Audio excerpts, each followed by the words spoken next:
food, well, they go back to their country and get whatever food they want. The fact is, we're giving them the calories they want. This isn't Holiday Inn. The HHS secretary making his comments during a White House cabinet meeting on Wednesday. More Americans sought unemployment benefits last week, but layoffs remain low despite economic uncertainty caused by the Iran war. The Labor Department reporting claims were up to 215,000 from 210,000 the week before. More on these stories from townhall.com. If you want unlimited talk, text, and data on a super fast network, Big Wireless will sell it to you right now for as little as $70 a month. Or you can buy it from Pure Talk for half of that. I'm talking about unlimited talk, text, and data for just $34.99 a month. But wait, there's more. When you switch to Pure Talk, you'll be switching to an American wireless company that's committed to keeping 100% of its customer service in this country. I appreciate that. In fact, that's why I switched. I also appreciate the way they support our vets and our skilled workforce. Dial pound 250, say micro, and get unlimited talk, text, and unlimited data for just $34.99 a month. That's pound 250 micro. Stop paying twice what you need to pay for the service you want and switch to an American wireless company that actually stands for something. Pure Talk. From the Michaels Flooring Outlet Weather Center. I'm First Alert 4 Chief Meteorologist Steve Templeton. A low tonight down to 67 degrees. Mostly cloudy to overcast Friday, though, and a high of 81. It's going to turn a little less humid, though, and there is a 20% chance for a shower anywhere from midday through the evening hours. Low chance, but not out of the question to see a brief little shower on Friday. Saturday would be morning to early afternoon. Chance for a shower or thunder shower with a high of 82. And Sunday right now looks dry, partly cloudy, and a high of 84. That's the latest from the First Alert 4 Weather Center. I'm Chief Meteorologist Steve Templeton. This hour of News Talk STL, brought to you by Window World of St. Louis. For replacement windows, doors, and siding, call 800-GET-WINDOWS. That's 800-GET-WINDOWS. As you know, Vincent's is not just my favorite jeweler. Vincent's is my only jeweler. And I was in recently looking at lab-grown diamonds. These are not glass. They are actual diamonds, but they cost a fraction of a natural diamond. You can check them out at Vincents.com, or better yet, see these lab-grown diamonds in person. You're going to be amazed at the beauty and the price. Vincent's Jewelers, VincentsJewelers.com. Hey, Jamie Allman here for my favorite go-to store for seafood, gourmet goodness, and tons of wine. It's Stars, 1135 South Big Bend. A huge selection of seafood flown in from the coast. Lemon sole, halibut, Maryland lump crab, Gulf shrimp, and you gotta try the trout dip. Plus, imported and domestic hand-cut cheeses, lots of hand-picked wines at great prices, hard-to-find gourmet foods, and fresh roasted coffee using only the best quality beans. Stars, 1135 South Big Bend, just off of Highway 40. On the next Larry Connors, USA.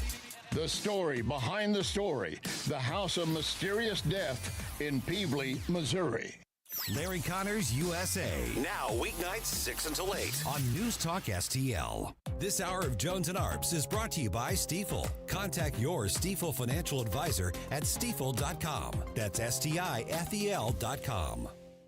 Tim Jones and Chris Arps in the afternoon. The 9 most terrifying words in the English language are, I'm from the government and I'm here to help. The more you remove voting from Election Day, the more opportunity you're offering for people to commit fraud. Are you not entertained? Are you not entertained? I think the Democrats are so short-sighted in this tactic they have now. They just cheat at any cost to win elections. Nobody stands up. These people are crazy. I'm telling you, they're crazy. What are we doing wrong here? As a former leader in the House, I think you can put your finger on it. It's called leadership. We don't have it. Tim Jones and Chris Arps.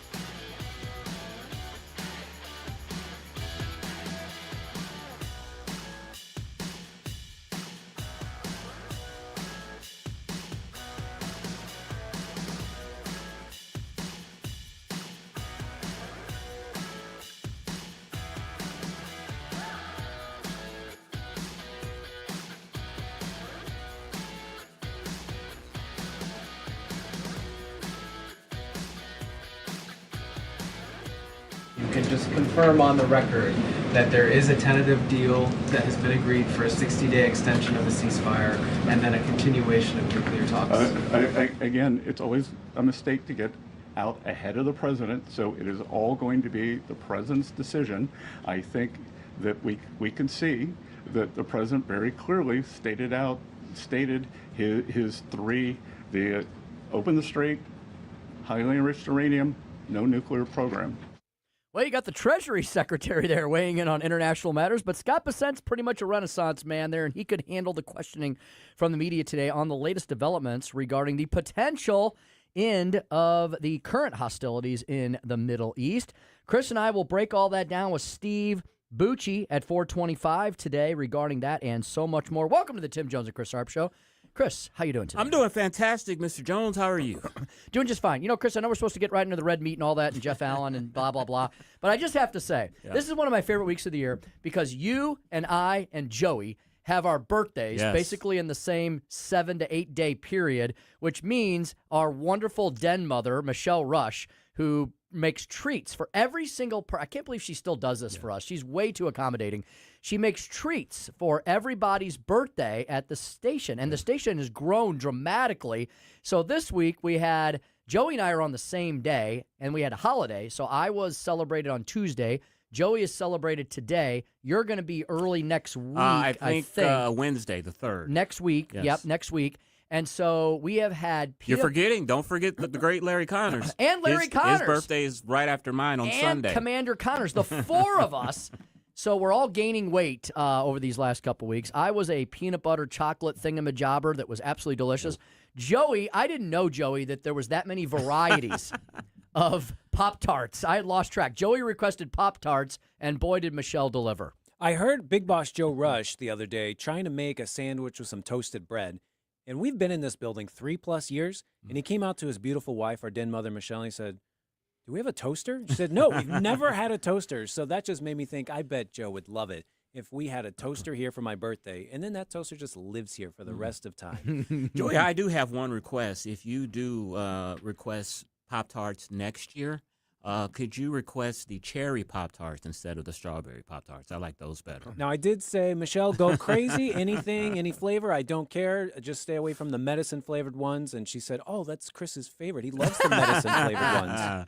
And I love Pop-Tarts. I grew up on Pop-Tarts, so it was a welcome surprise to come in and see a wide variety of Pop-Tarts in the studio. Did bring back a lot of childhood memories for me as well. Did you used to eat the crust around the crust first and then eat the... This is the weirdest question I've ever heard. I would, yeah. Did you eat the whole Pop-Tart? What are you talking about? I used to eat the crust first. Really? Around the edges, and then I would eat and the then sweet get part. into the filling. Yeah. Oh, my goodness. Well, happy birthday, Joey, to you again. And we will celebrate Chris and Commander Connors next week and onward and upward. You want to know what I requested?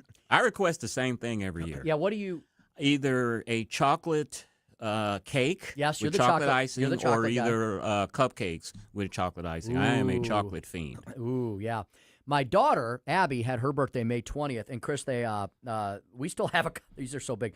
We got these big cupcakes from one of the big cupcake places in town. I can't remember the name of it. There's a couple of famous cupcake places.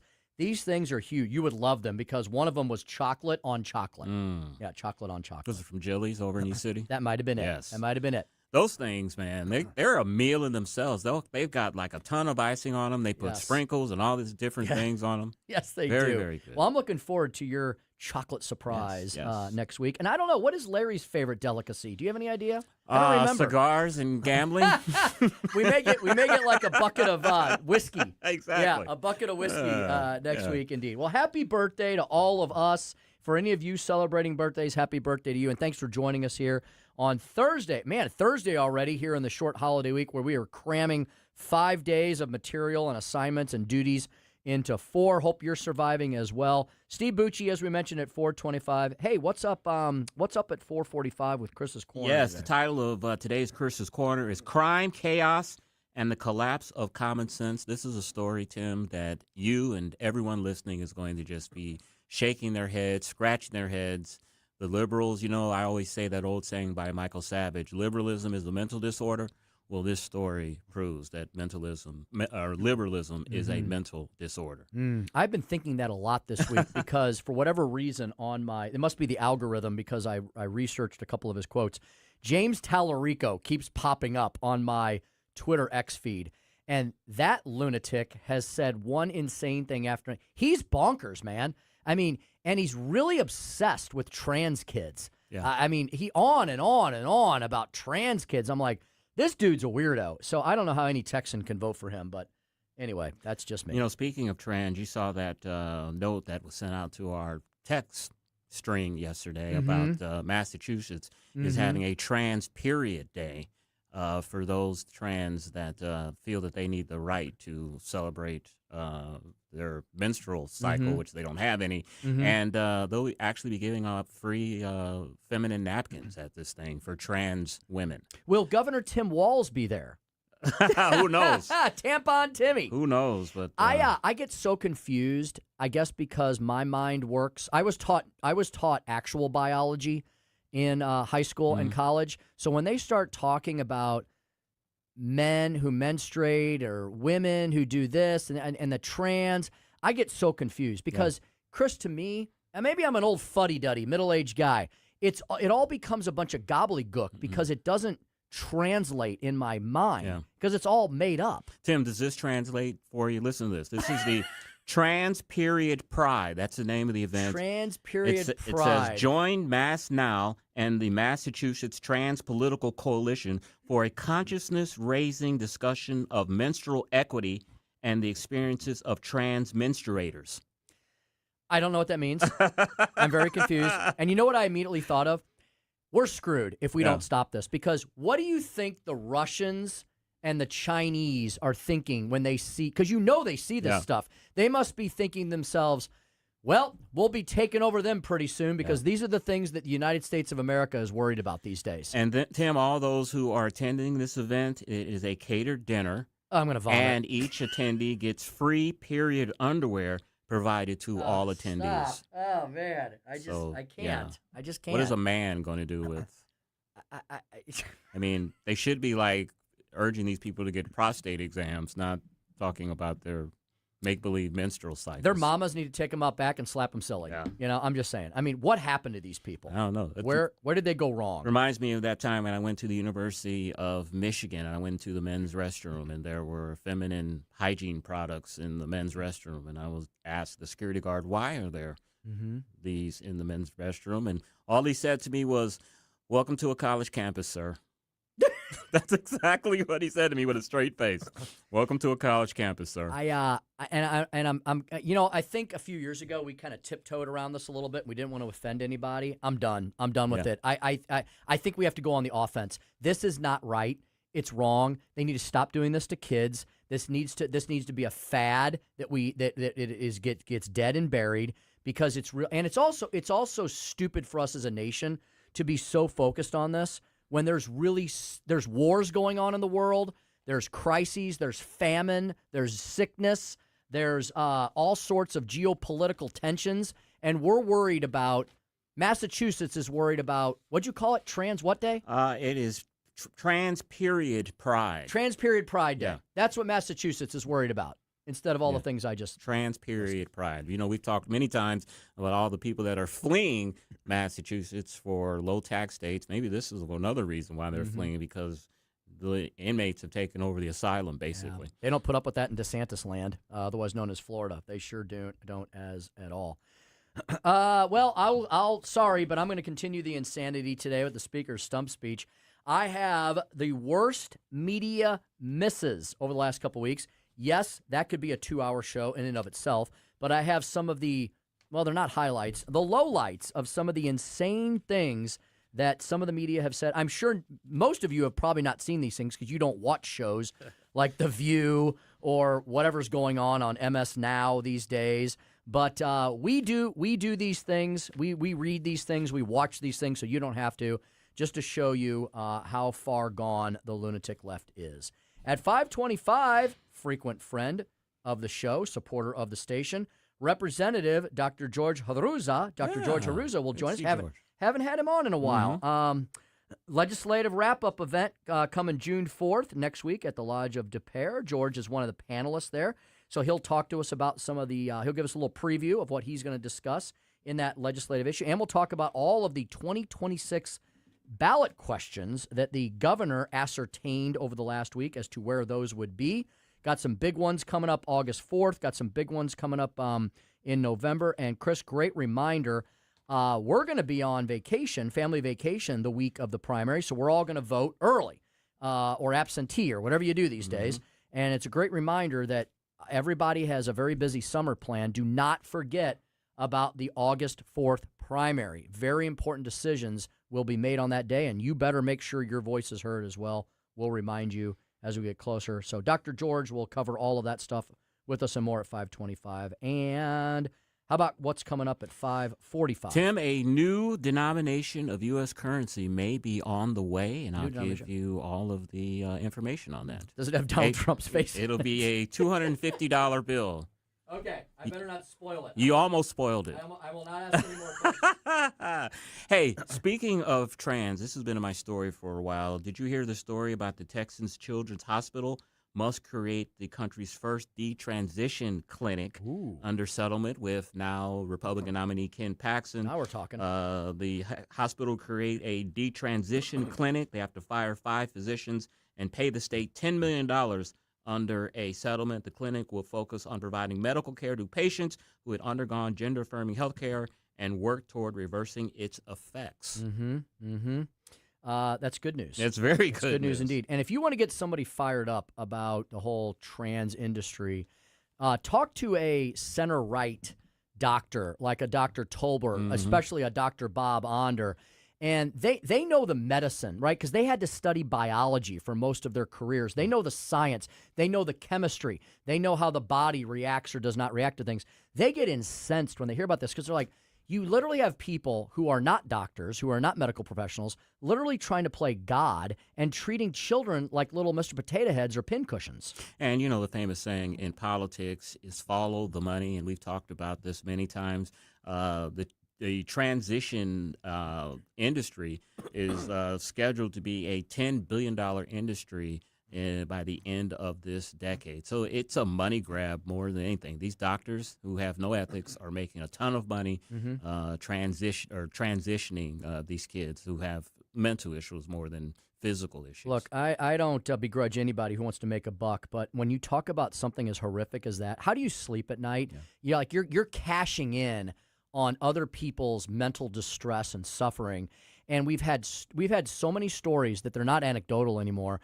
These kids that are convinced either by their teachers or other people in their life that should be, other people that should be father figures, mother figures, sometimes the mothers and fathers themselves, they're convinced at extremely young ages that because, Bobby likes to play with dolls or Susie likes to play with Tonka trucks, that, let's go ahead and start lopping off body parts and make you something that you're not. And I think some of these doctors have rationalized this by thinking that they're helping these kids with their mental care, that they are suicidal, and if they don't transition to the body that they think they are, they may commit suicide. So I think that's how a lot of them rationalize it, along with they're making a lot of money, too.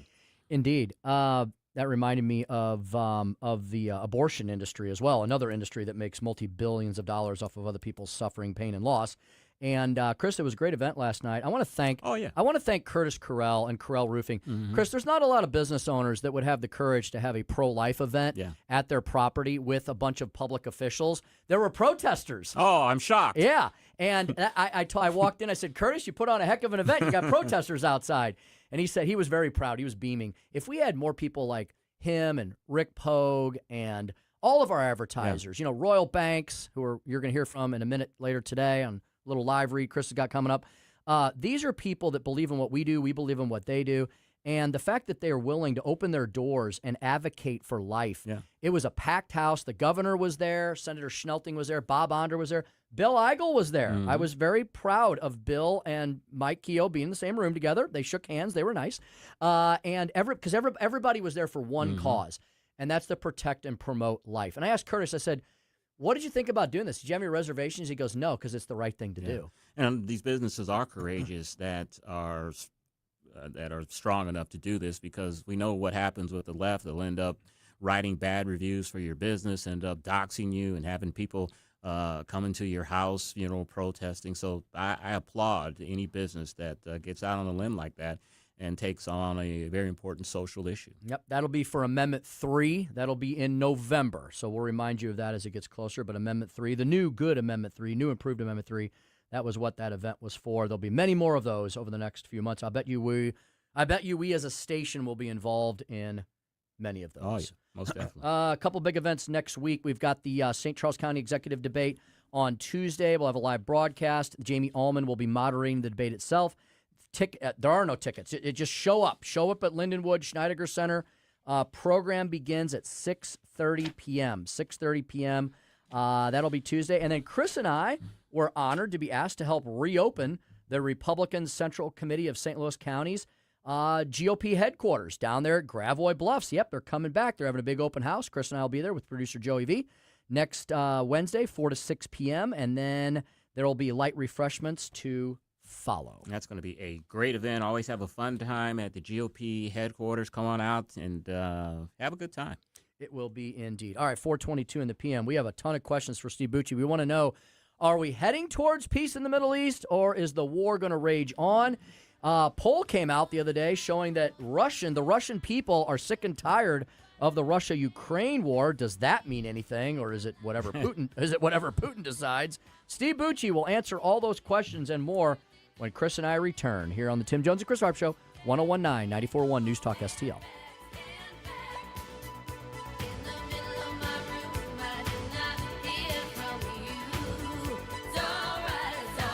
Like and subscribe to us on Rumble.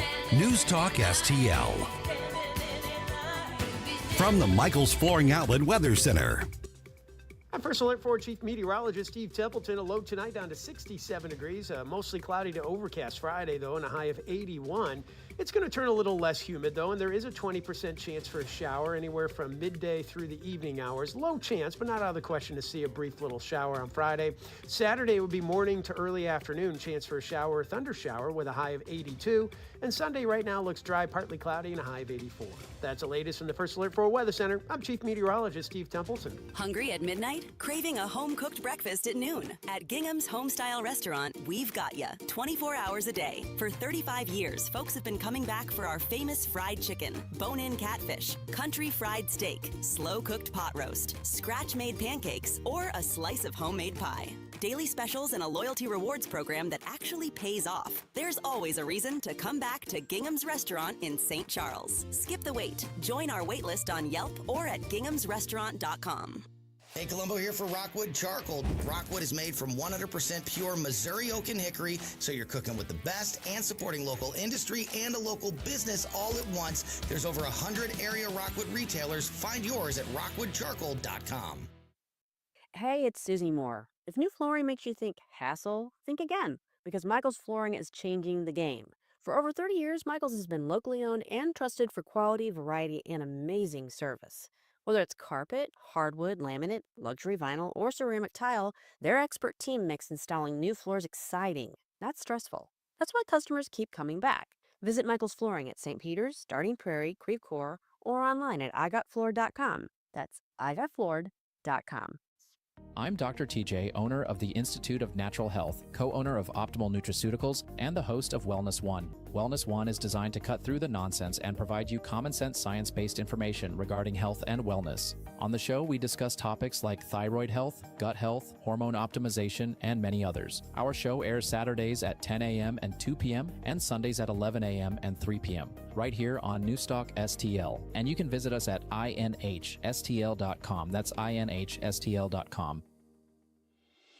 Something big is happening in St. Louis County, and you're invited. Join us for the grand reopening of the St. Louis County Central Committee's brand new headquarters, and it's an open house you don't want to miss. Stop by Wednesday, June 3rd at 794 Gravois Bluffs for light appetizers, beverage, and a chance to meet your Central Committee members. Plus, Chris and I will be there live. Join Tim and me and tour the new headquarters. That's Wednesday, June 3rd, 794 Gravois Bluffs. Please, please tell me now. Please, please tell me now. Please, please tell me now. Please, please.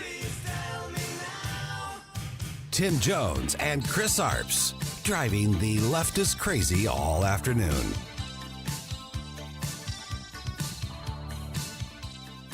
This morning, as the strikes strain the ceasefire between the U.S. and Iran, at home, President Trump defending the war, sitting next to his defense secretary. They are starting to give us the things that they have to give us, and if they do, that's great, and if they won't, then the man on my left is going to finish them off. The president insisting he's not concerned with the war's political consequences heading into the critical midterm elections, saying Iran's new leaders have misjudged him. They thought they were going to outweight me, we'll outweight him. He's got the midterms. I don't care about the midterms. Steve Bucci, visiting fellow for Special Ops at the Heritage Foundation. Oh, yes. What were you about to ask me? Do you expect me to talk? And as he does every Thursday, Steve Bucci, visiting fellow at the Heritage Foundation. Steve, how are you, my friend? I am well. It's great to be back on the show. Thanks for having me. Oh, every week. Always love to have you.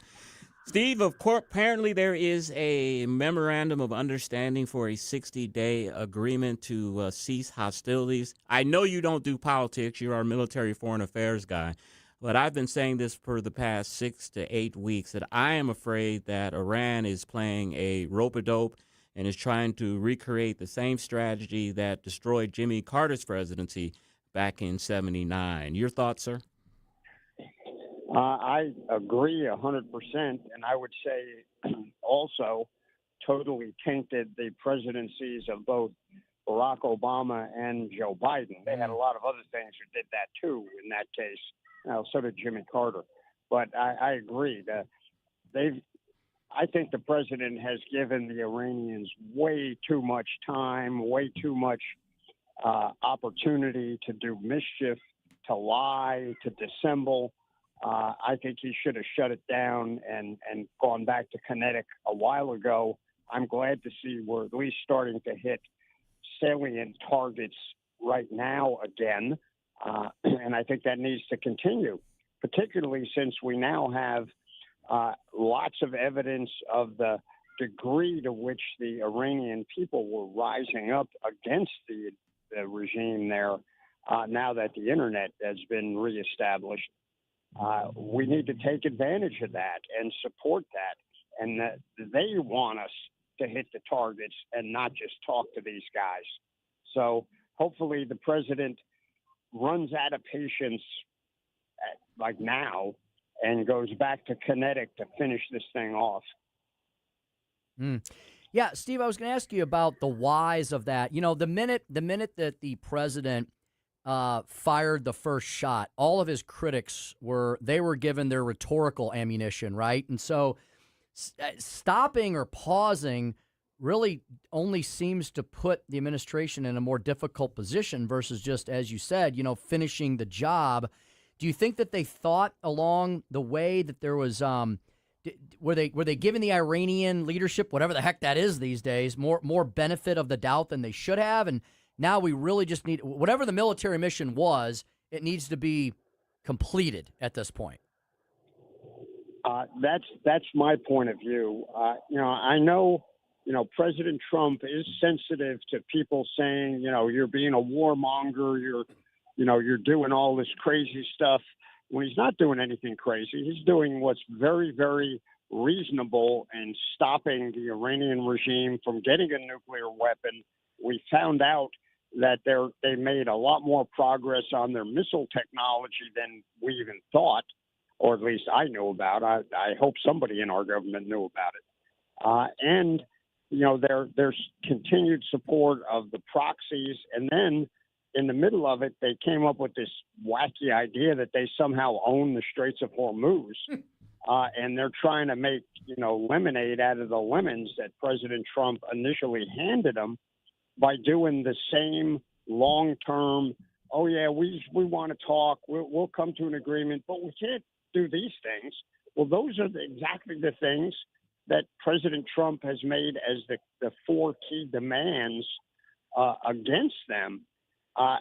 We need to go back to kinetic. This is taking too long. It's given them too much opportunity that, frankly, they don't deserve that kind of trust. And we need to go back, not beating up all of Iran by any means, but the IRGC, the remnant of the mullahs, the small percentage of people in power need to be removed. And when I say removed, I'm using a euphemism. If they want to run away and go somewhere else, that's fine. If they don't, we should kill them. Steve, it's reported that the U.S. took delivery of 172 Patriot interceptors in fiscal year 2026. We've used more than 1,000 in this war. You have worked in the high levels in the Pentagon. You know what our inventory is. Could this be a reason for the pause in the hostilities, that we're running out of weapons?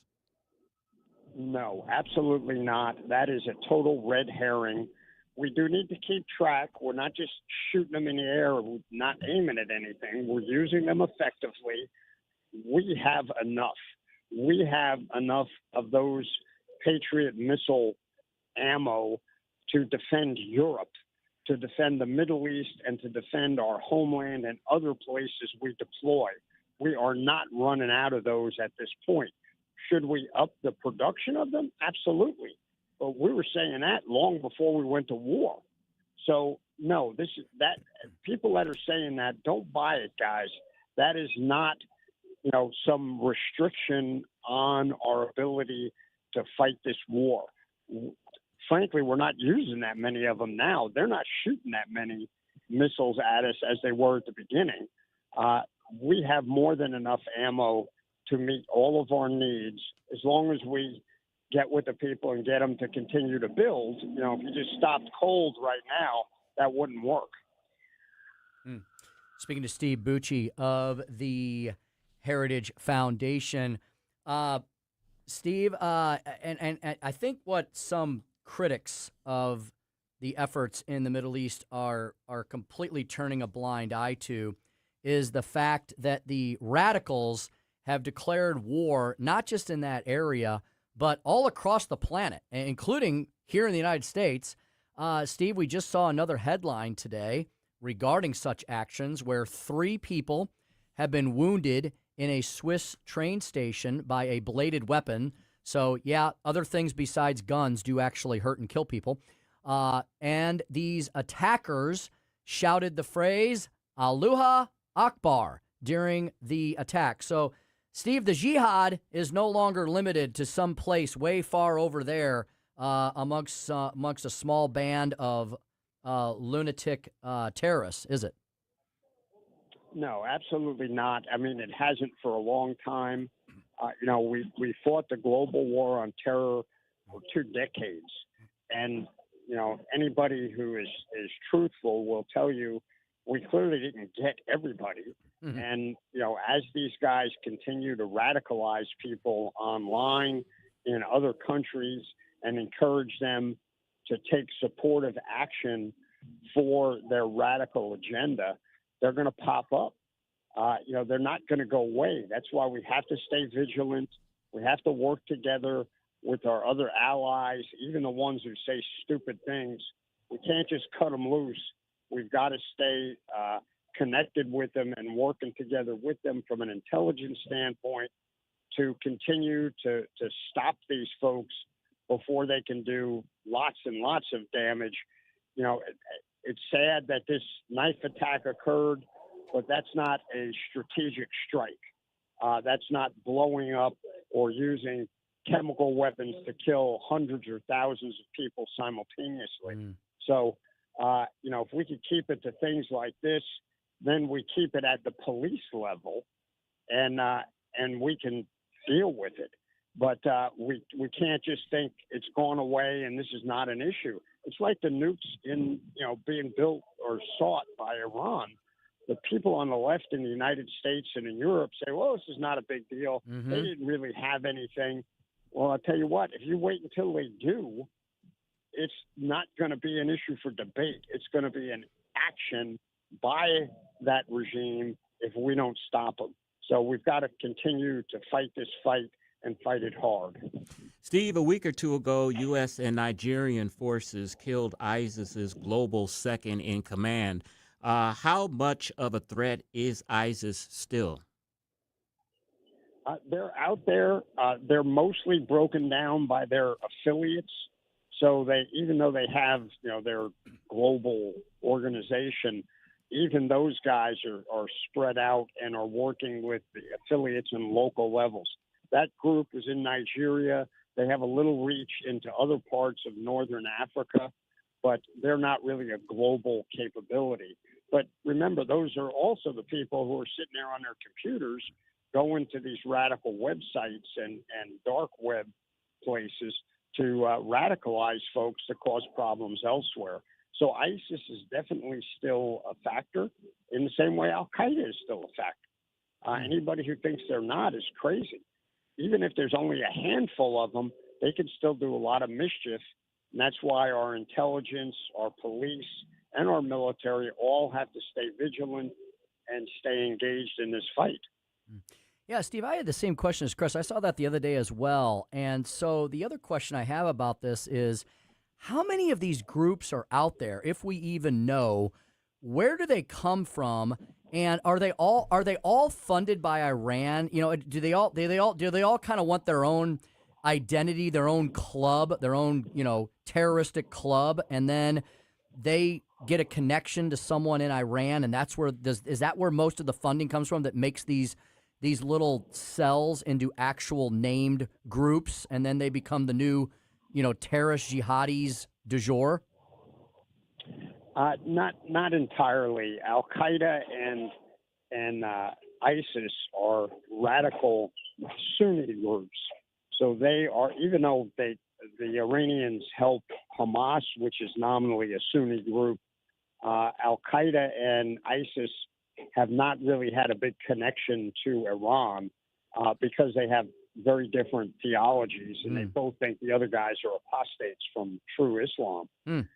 So some of them are just radicalized through these already existing groups and swear allegiance to them, and a lot of them switch their big buddies. A lot of the ones who were originally aligned with Al Qaeda switched over to ISIS when it appeared they were the baddest guys on the block from the Sunni side. And then some of them went back to Al Qaeda later. So we just have to keep track of all of them. There's a couple of big shots. Iran is the biggest, but they mostly focus on fellow Shia. But Al Qaeda and ISIS are out there, and some of them do work together now and then, but not comprehensively. That's mostly sort of alliances of convenience for a particular operation or in a particular area. So that's why the intelligence element of it is so critical. It's not that easy to divine who is who sometimes. It takes the experts. It takes those really smart, analysts that are sort of Jack Ryan levels of intelligence, to use Tom Clancy's character, to put the pieces together. We have those folks working for us, and they're working hard to protect us, but it is a tough lift. Steve, I got to tell you, I am really impressed with the Philippine president's cojones. He said the other day that his country would get involved in any conflict involving Taiwan. What type of military assistance could they aid Taiwan with, and how big a deal is this Philippine president saying this? The Philippines don't have that much stuff to offer other than their location is critical because really we're the only ones who are big enough to really tilt the balance if mainland China comes after Taiwan. But that would require us, that's definitely an away game for us. It's Navy heavy, aircraft heavy. Having the Philippines in the fight, having access to their facilities and ports and airports would be critical in us doing that and doing it effectively. The Philippines, their military is not that big, but they are very capable. So they could put in some of their special operators to help the Taiwanese. But the Taiwanese have some really crackerjack fighters themselves. They're just a lot smaller than China. So, and they're right across the straits from each other. So that's going to be a naval battle for us, and a naval and air battle specifically for the Chinese, who can, use land-based forces to reach Taiwan as well. A lot of it, they have really good interceptors for missiles already. We would probably have to help them with some of that as well. But right now, the biggest thing we can do to dissuade China from getting involved in Taiwan is to finish off the Iranians. Because that will send a message to China that we're serious, and will also make China beholden to America for its energy needs. And that will make them behave, frankly, a lot more than any sort of kinetic threat to them. Steve, look into your crystal ball. What do you think we'll be talking with you about next week? Hopefully about how successful a kinetic restart in Iran will be. And hopefully the fact that the government of the mullahs is gone, has moved out, or are all eliminated, and the Iranian people are now back running their own lives and managing their own country. That would be my hope. I don't know if we can do that in a week, but hopefully we'll be moving in that direction. Spring's eternal. Exactly. That's Steve Bucci, visiting fellow at the Heritage Foundation, heritage.org, and on X, S. Bucci. Steve, thank you as always for your insight, my friend. It's my pleasure, guys. I always enjoy chatting with you. Take care. Thank you, sir. Have a great weekend. Thank you. All right, 443, crime, chaos, and the collapse of common sense. You're not going to believe this story. You're listening to the Tim Jones and Chris Arps Show on 101.9 94.1 News Talk STL.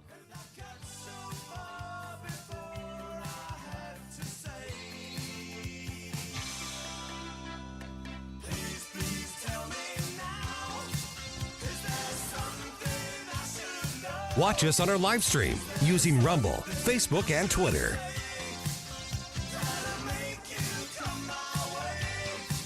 From the Michaels Flooring Outlet Weather Center. I'm First Alert 4 Chief Meteorologist Steve Templeton. A low tonight down to 67 degrees. Mostly cloudy to overcast Friday, though, and a high of 81. It's going to turn a little less humid, though, and there is a 20% chance for a shower anywhere from midday through the evening hours. Low chance, but not out of the question to see a brief little shower on Friday. Saturday would be morning to early afternoon. Chance for a shower or thunder shower with a high of 82. And Sunday right now looks dry, partly cloudy, and a high of 84. That's the latest from the First Alert 4 Weather Center. I'm Chief Meteorologist Steve Templeton. The news and talk. I'm optimistic that during the summer we will see gas with a 3 in front of it sooner rather than later. That matters to St. Louis. The energy prices, while painful, are not going to be around forever. This is 101.9 and 94.1 News Talk STL. Hey, it's Mike Ferguson. Mario's Donut Restaurant, that's your place to go for breakfast, lunch, and dinner. From mouth-watering sandwiches, omelets, delicious gyros, and Mexican dishes, to their revamped menu with cannolis, tiramisu, baklava, and danishes. And don't forget those famous donuts. Dine in or carry out, Mario's friendly staff is ready to serve you with love and care. Mention News Talk STL when you visit, or just visit mariosdonutrestaurant.com. Hey, Jamie Ullman here for Window World. Did you know that Window World offers a lifetime warranty that covers all parts, glass breakage, and labor? They are one of the only 2 replacement windows with the Good Housekeeping seal of approval. Window World St. Louis has been owned and operated by a group of born and raised St. Louis residents for more than 23 years, and now Window World is offering 36 months same as cash financing with approved credit. Call them today, 800-GET-WINDOWS for a free in-home, no-pressure estimate. That's Window World at 800-GET-WINDOWS. Simply Health with Dr. Brian Deloney. There are over 20,000 studies on vitamin D, and we still treat it like an afterthought. And cortisol, it's misunderstood. This week, we break down the real science between metabolism, inflammation, and midlife hormone shifts. Don't miss. Simply Health with Dr. Brian Deloney. Saturdays at noon on News Talk STL. To find out more about Simply Health Integrated Medical, log on to simplyhealthintegrated.com. When you count on Connor, you're getting the timeless American values that have guided our company from day one. Hard work, impeccable service, and honesty. At Connor Roofing, you aren't just getting a roof, you're getting safeguarded by a neighbor who cares. When you count on Connor,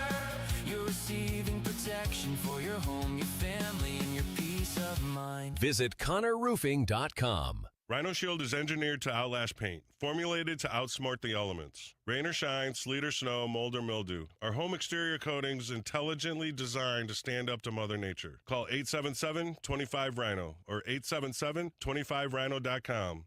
Chris's Corner, brought to you by The Dental Link on Manchester and Baldwin or at dentallink.com.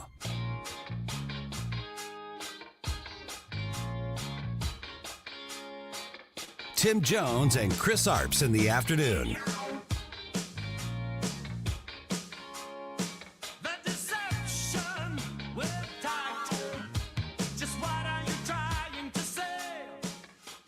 Court documents spelled out that there was a man who was an employee of a government agency that was found with $40 million worth of gold bars in his home. If you're wondering how many gold bars that is, the court document says it's about 308.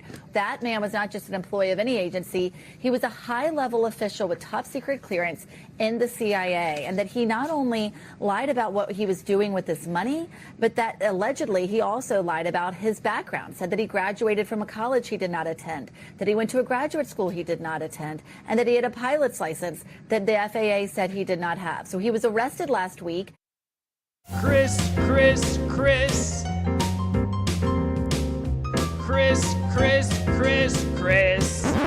And if you don't know, now you know. And now, Chris's Corner. Boy, they haven't released the name of that person yet, but I sure hope they don't have a Chinese surname. But anyway. Wow. How many gold bars? 308 Wow. gold bars. Boy, talk about flossing. Here's another story about stealing. For years now, Americans have watched stores lock up toothpaste, deodorant, and baby formula like they're diamonds in a jewelry case. We've seen videos of mobs storming stores, cleaning out shelves, and walking right past employees who are told not to intervene. And now, finally, Congress is trying to do something about organized retail crime. But here comes the activist groups. The Vera Institute of Justice and Dream.org are launching a campaign to stop bipartisan legislation cracking down on organized retail theft. Why? Because they say it's too tough on crime. Think about how upside down that sounds. We're not talking about a teenager stealing a candy bar. We're talking about organized criminal networks hitting stores across state lines, laundering stolen goods online, intimidating employees, and driving businesses out of communities. These are professional operations, and Americans are sick of pretending this is just petty theft. But the activist class still refuses to admit the obvious. When you remove consequences, crime increases. These groups say the bill could lead to more incarceration. Yeah, I hope so.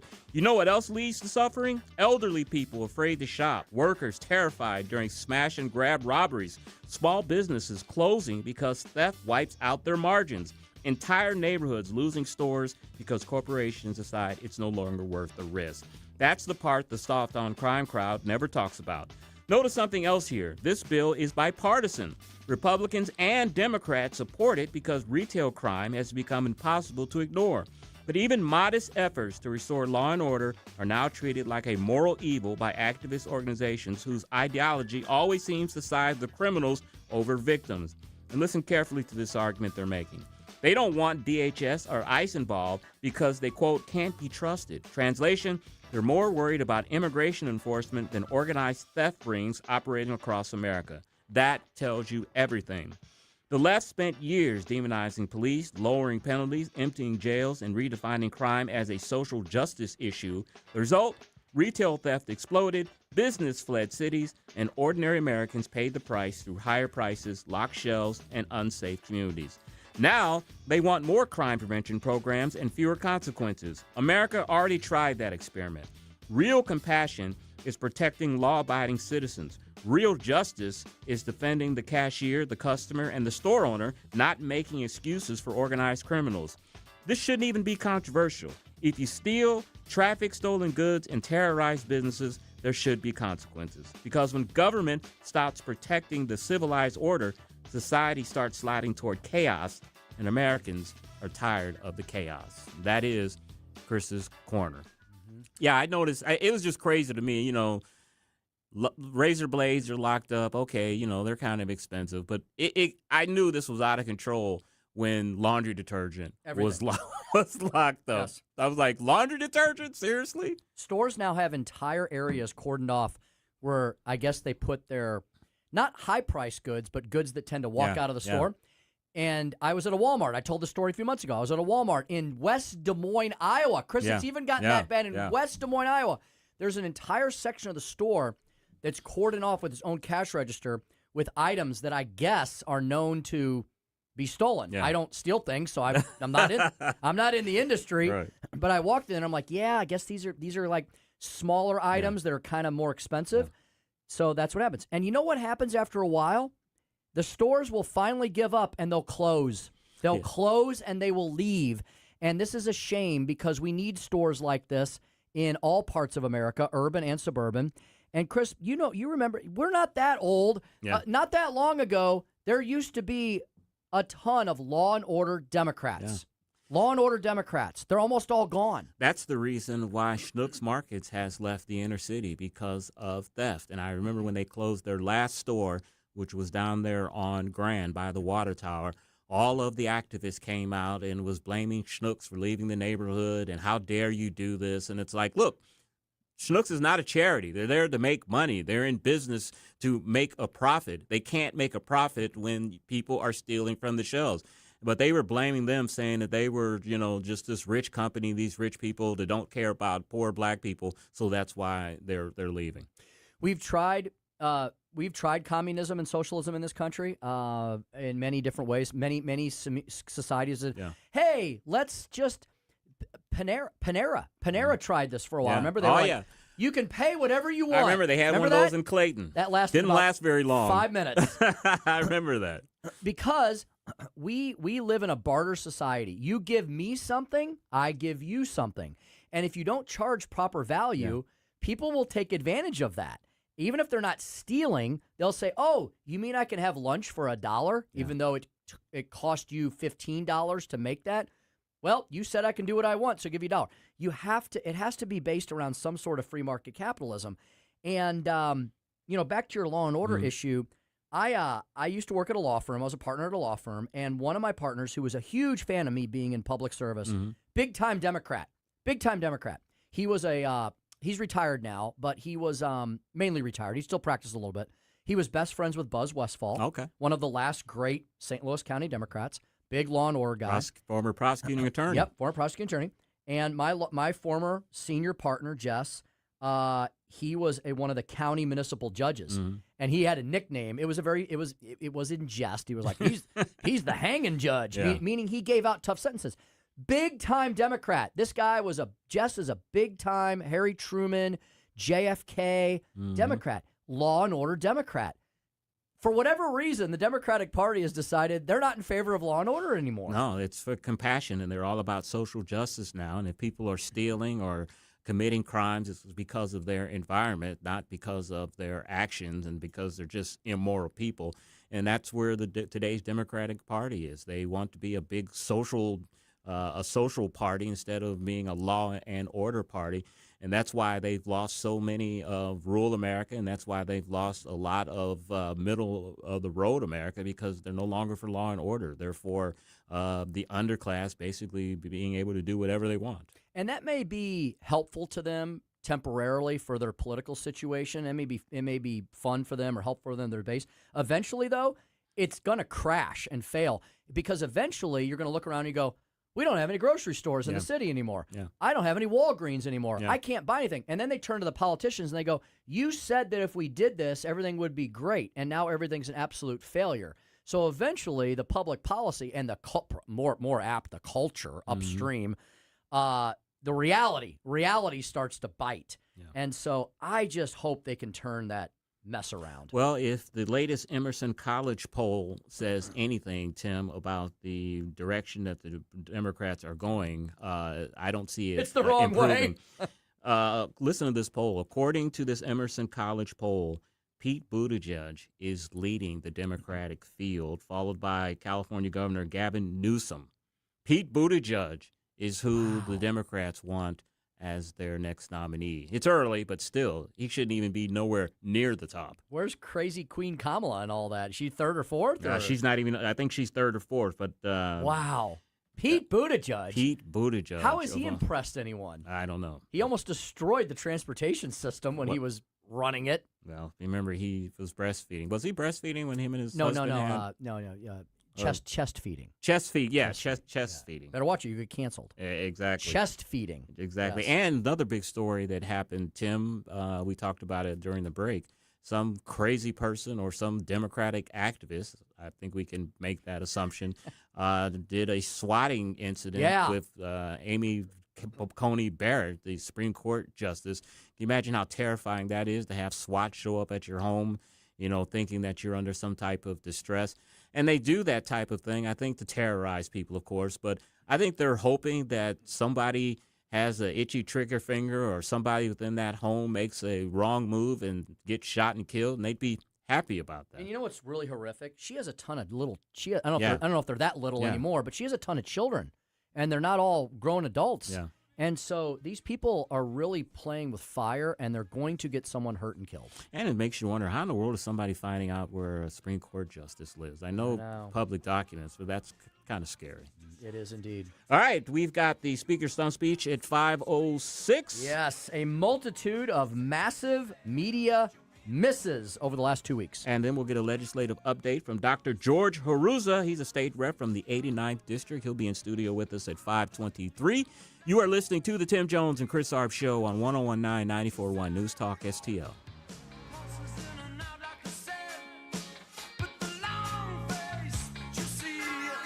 This hour of Jones and Arps is brought to you by Stifel. Contact your Stifel financial advisor at stifel.com. That's STIFEL.com. 1 in 4 women will have an abortion before the age of 45 in this country. That's the tragedy we must work to stop. Mike Ferguson from The Morning Show here, and that is why Reach Reproductive Health is here, to empower parents to save the lives of innocent children and to see these families come to Christ. And you can be a part of saving and changing lives. So pray and visit outreachforlife.org to learn more, volunteer, and donate. That's outreachforlife.org. Chris Arps here, and after Becky and I leave church on Sunday, we head down the street to Capriotti's to grab a classic meatball sub. I love Capriotti's, and you will too. Visit Capriotti's now at 2 locations on Manchester, McKnight, and Rock Hill, and now in Creve Coeur on Olive, just 1 mile west of 270.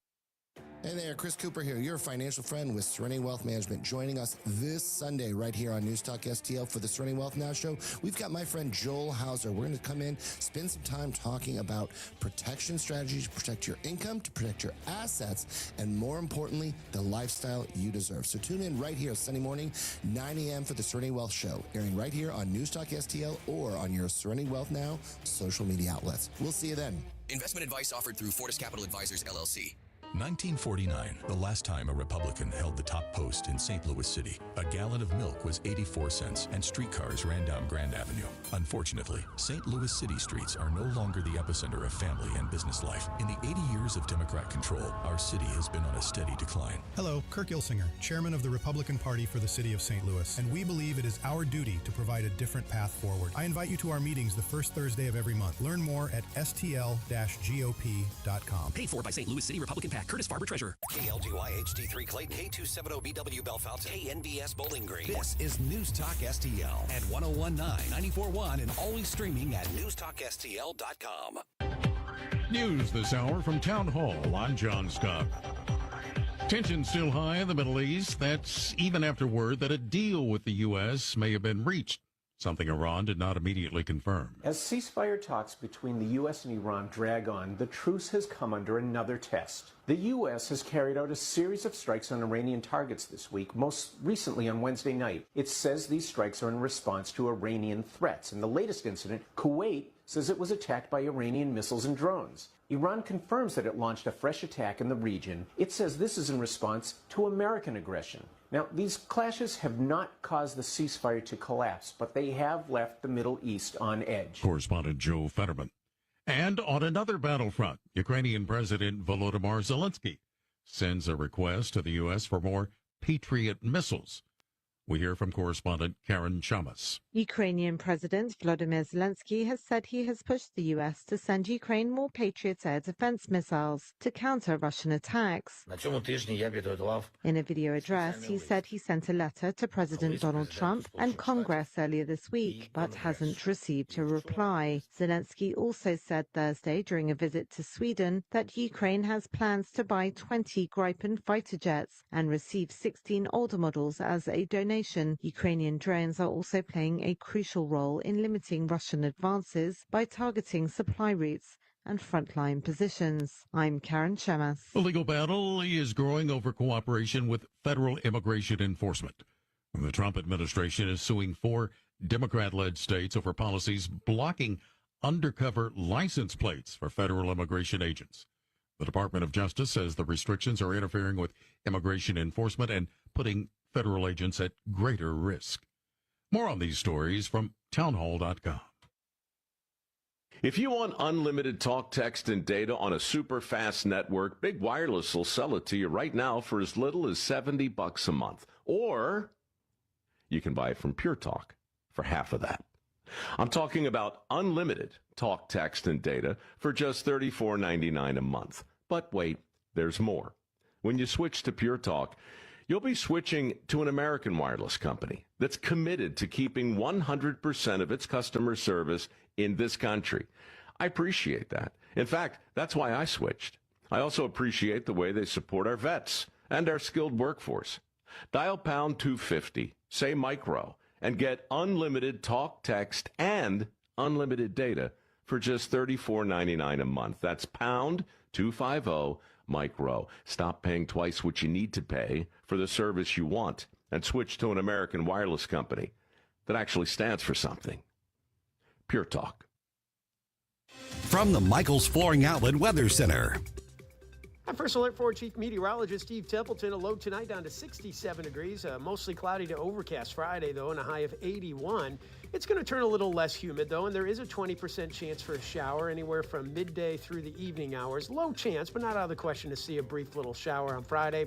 Saturday would be morning to early afternoon. Chance for a shower or thunder shower with a high of 82. And Sunday right now looks dry, partly cloudy, and a high of 84. That's the latest from the First Alert 4 Weather Center. I'm Chief Meteorologist Steve Templeton. This hour of News Talk STL is brought to you by Stifel, serving investors for over 130 years. Contact your Stifel financial advisor at stifel.com. That's STIFEL.com. Jamie Allman here, tossing and turning over retirement worries. You're not alone. 3 out of 4 Americans share your concern about having enough saved. But here's the thing. A comfortable retirement isn't out of reach, even if you're planning for 30 or 40 years ahead. Every day, Jeff Portman from the Gemini Wealth Group helps people avoid the critical mistakes that can derail their retirement. Build your path to financial confidence. Visit GeminiWealthGroup.com or call Jeff directly at 314-888-0123. Securities and advisory services offered through LPL Financial, a registered investment advisor. Member FINRA, SIPC. Psst. Want to hear the best kept secret in St. Louis? Steph's Pizza. We're not afraid to compare squares. According to our customers, we have the best St. Louis style pizza anywhere, and we can't disagree. Dine in, pick up, or delivery in St. Peters, St. Charles, Lake St. Louis on Fort Trail, and the original Stefanina's in O'Fallon on Veterans Memorial Parkway. Check us out at stepspizza.com. Steph's Pizza. We're not afraid to compare squares. News, analysis, opinion. Don't always agree, but in love listening to your radio station. This is tyrannical stuff they're doing. Elections have consequences. This is 101.9 and 94.1 News Talk STL. Tim Jones and Chris Arps in the afternoon. The 9 most terrifying words in the English language are, I'm from the government and I'm here to help. The more you remove voting from Election Day, the more opportunity you're offering for people to commit fraud. Are you not entertained? Are you not entertained? I think the Democrats are so short-sighted in this tactic they have now to just cheat at any cost to win elections. Nobody stands up. These people are crazy. I'm telling you, they're crazy. What are we doing wrong here? As a former leader in the House, I think you can put your finger on it. It's called leadership. We don't have it. Tim Jones and Chris Arps.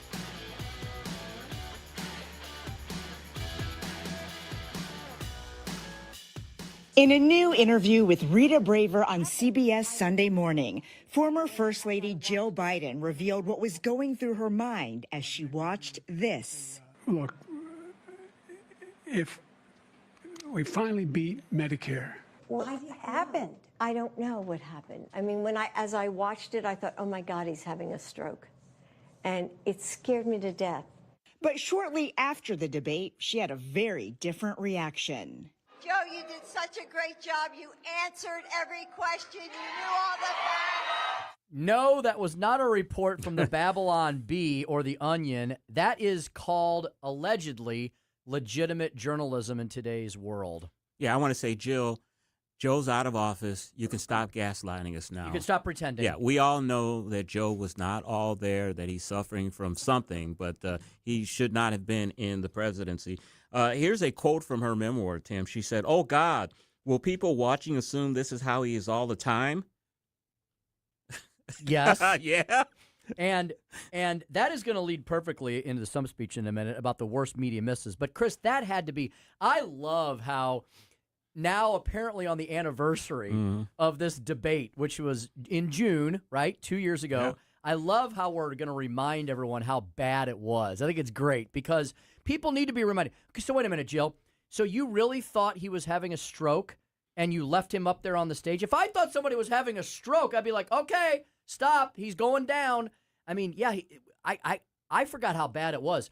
We beat Medicaid, he said. You know, I mean, what? Yeah, I think Jill needs to stop gaslighting us. We know that Joe wasn't having a stroke. She sees Joe like that every single day. There was a reason why the president didn't work in the evening. There's a reason why his press availability ended at like 4 o'clock in the afternoon, because he was probably suffering from sundowners or some type of malady. She saw this 24/7, and now she's trying to tell us she saw none of this, that she thought he was having a stroke. I mean, it's really insulting to my intelligence. It really is. And to your point also, why are they trying to go back and whitewash this and continue? I mean, enough with the cover-ups. We all know what happened. What happened was Joe Biden declined a long time ago cognitively. You all covered it up, and we basically had a Manchurian candidate in office for 4 years. Yeah, exactly. And we've talked about this story on the show before. You know, presidents, after they're out of office, they start presidential museums, and donors line up to give money for those libraries and those museums. Joe Biden is having a heck of a time trying to raise money for a library. People won't give him the money, and now they're talking about, instead of him having a library, that they'll just put all of his papers at the University of Vermont instead of an actual facility like most presidents have. Joe Biden and you know, President Trump uses a lot of hyperbole, and he exaggerates a lot. But in this case, when he said Joe Biden is probably the worst president we've ever had, I think the president is spot on with that assessment. And can we just call things what they are for once? Can we get out of this fake news, disinformation, misinformation land that the national corporate media has been stuck in ever since COVID, and arguably many decades before? But Donald Trump is going to be 80 years old next month. And nobody's questioning his mental faculties, right? No. Bernie Sanders, I believe, is 82, 83. Yeah, he's older.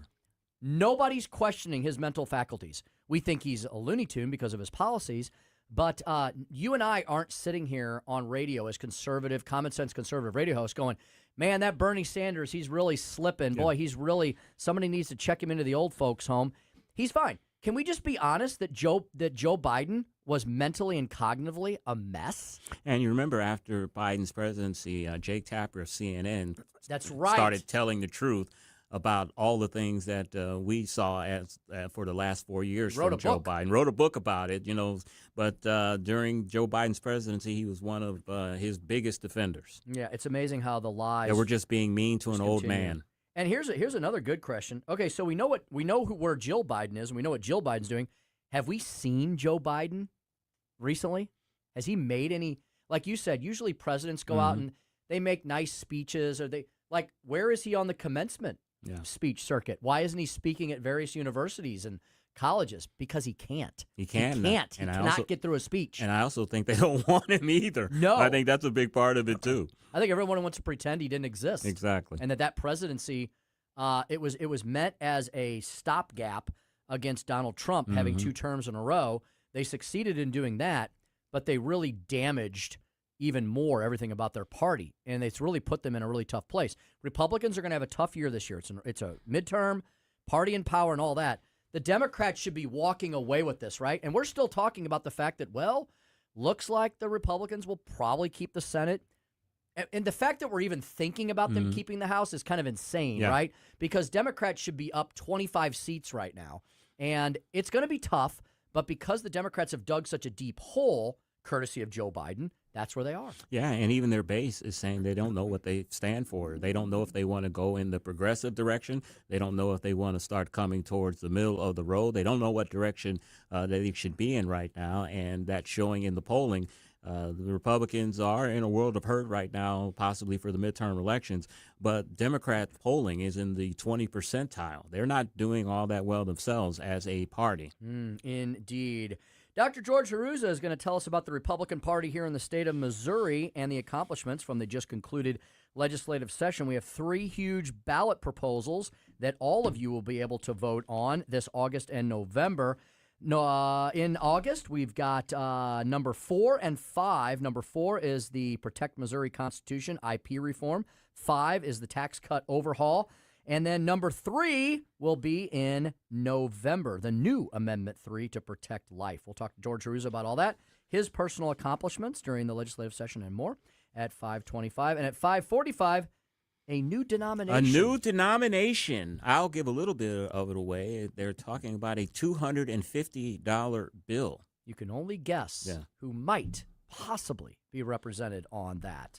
All of that at 5:45. Larry Connor's coming up at 6:05 with a very interesting story behind the story that Chris will tell you about and tease in that last segment. Stick around for the entire hour. It's going to be fantastic. Tomorrow, Chris and I will not be here. We're going on a field trip. Yeah. Going on a field trip. We'll tell you all about it when we come back next week. Chris, according to social media, it could be scary. It could be scary, and I don't know if I want to tell anybody where we're going. You know, this is a controversial issue. It may get doxxed or something. We'll think about it. Or so, who knows?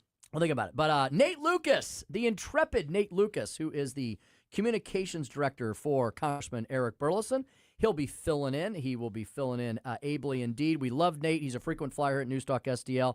He and Joey V will have a great time, and they'll even do Joey V's movies. Yes. I bet Nate will have an opinion or two about what you've got going on. Nate seems like a movie guy. Yeah. We did a successful test. He's going to be wearing his gamer headset, so hopefully that doesn't mean he's going to be cussing at me like when people play Call of Duty.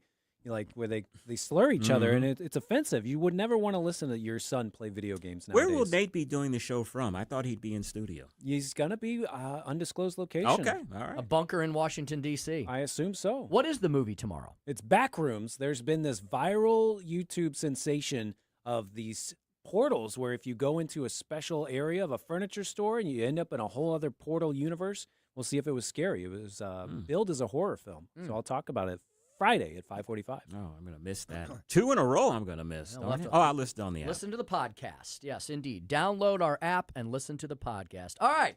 Speaking of Dr. Jill Biden and some of the worst media misses of the week, I've got a whole lineup for you from the last couple of weeks, courtesy of our friends at the Media Research Center, and that is the subject of today's Speaker Stump Speech.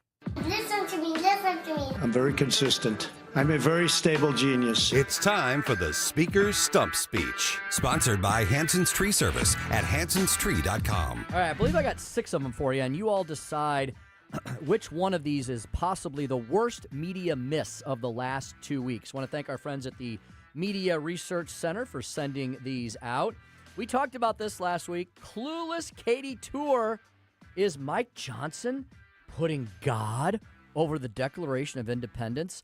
My first question is, has Katie Tour ever read any of our founding documents? Did she ever go to a history class? What public school, government school did she graduate from?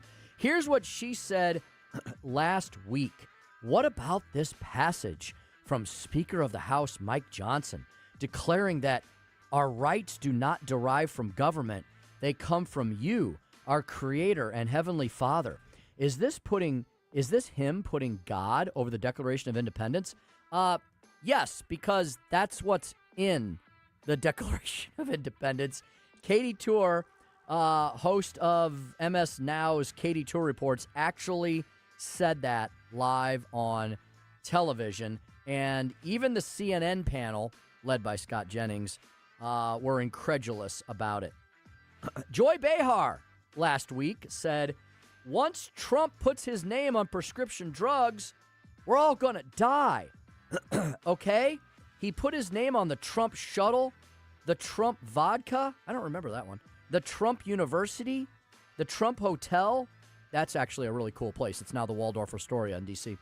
And my favorite, the casinos that all went bankrupt. Well, number one, that's not true.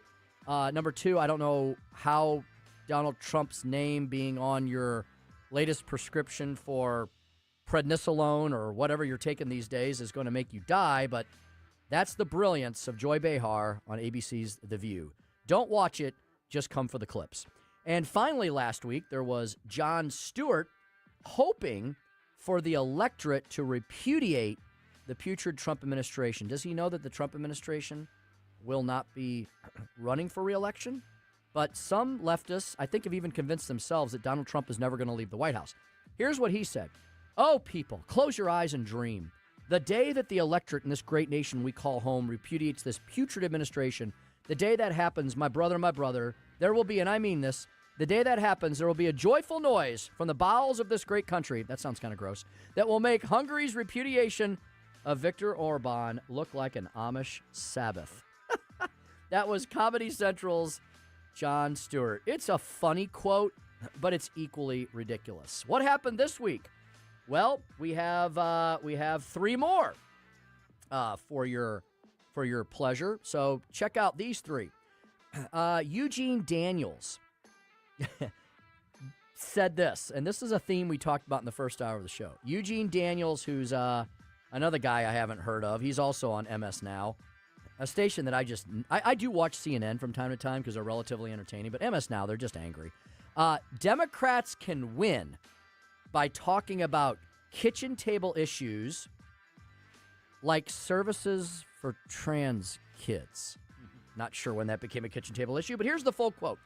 You can use identity politics, quote unquote, as a kitchen table issue, right? I don't know that you can, but he continued. When you talk about whether or not people can have access to healthy abortions, not sure what that means, safe abortions, that's a kitchen table issue, right?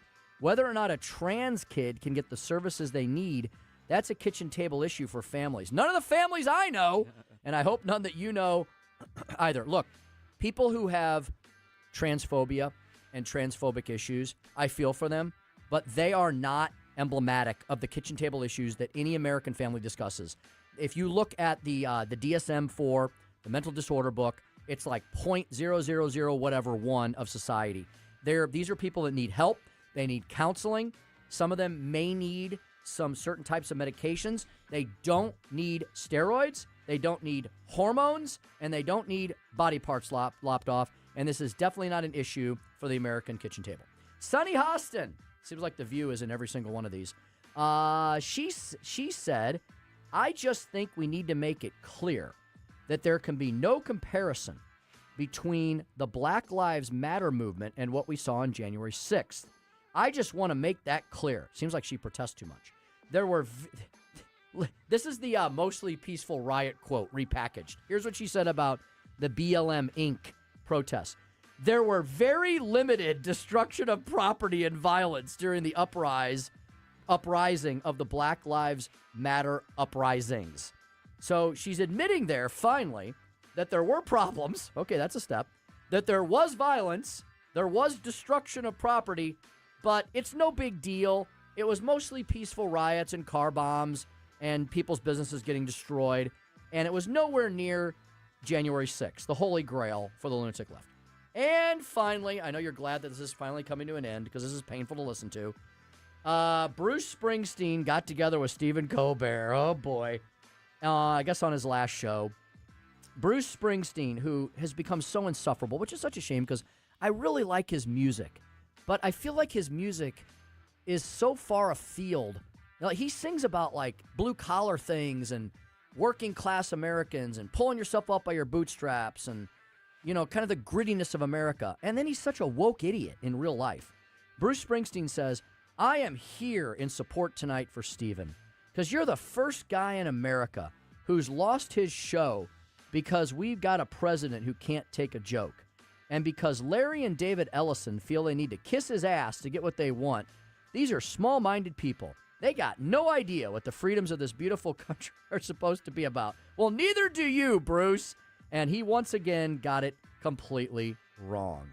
Well, there's your top 6 nominees. You decide. It's hard to pick which one's worse than the other, but those are the massive media misses over the last 2 weeks, and that's the subject of today's Speaker Stump Boy, how'd Speech. you narrow them down just to that? Well, I had a list, and I know. Can you believe the things that are said? Yeah. It's really amazing. I think my favorite had to be Katie Tour not knowing what exactly the Declaration of Independence actually says about inalienable rights. And this Eugene Daniels guy saying that trans kid issues are kitchen table issues for most Americans. Yeah, Eugene Daniels used to be a reporter for Politico. Now he is an MS Now contributor, and he is gay. Oh, well, there you go. There you go, yeah. There you He's have married. it. He's black, and he's married to a white man. Okay, well. Just got married last year, I think. Only in America can you do that. Yeah, he's the one that, if you look him up, he's the one that wore the dress at the ceremony. Oh, okie dokie, yeah. Try doing that over in Palestine. Yeah. Painted his nails. Did he really? Wore like a dress. I'm sure he was gorgeous. RuPaul may have been embarrassed. Yeah, indeed. Oh, my goodness. We're going to get the heck out of this segment, and we're going to get somebody more serious in the studio, but I hope you had fun with that.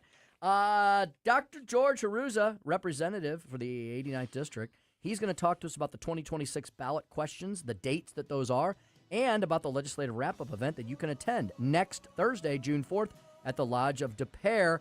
All of that and more when we return. Tim Jones and Chris Arps Show, 101.9, 94.1, News Talk STL.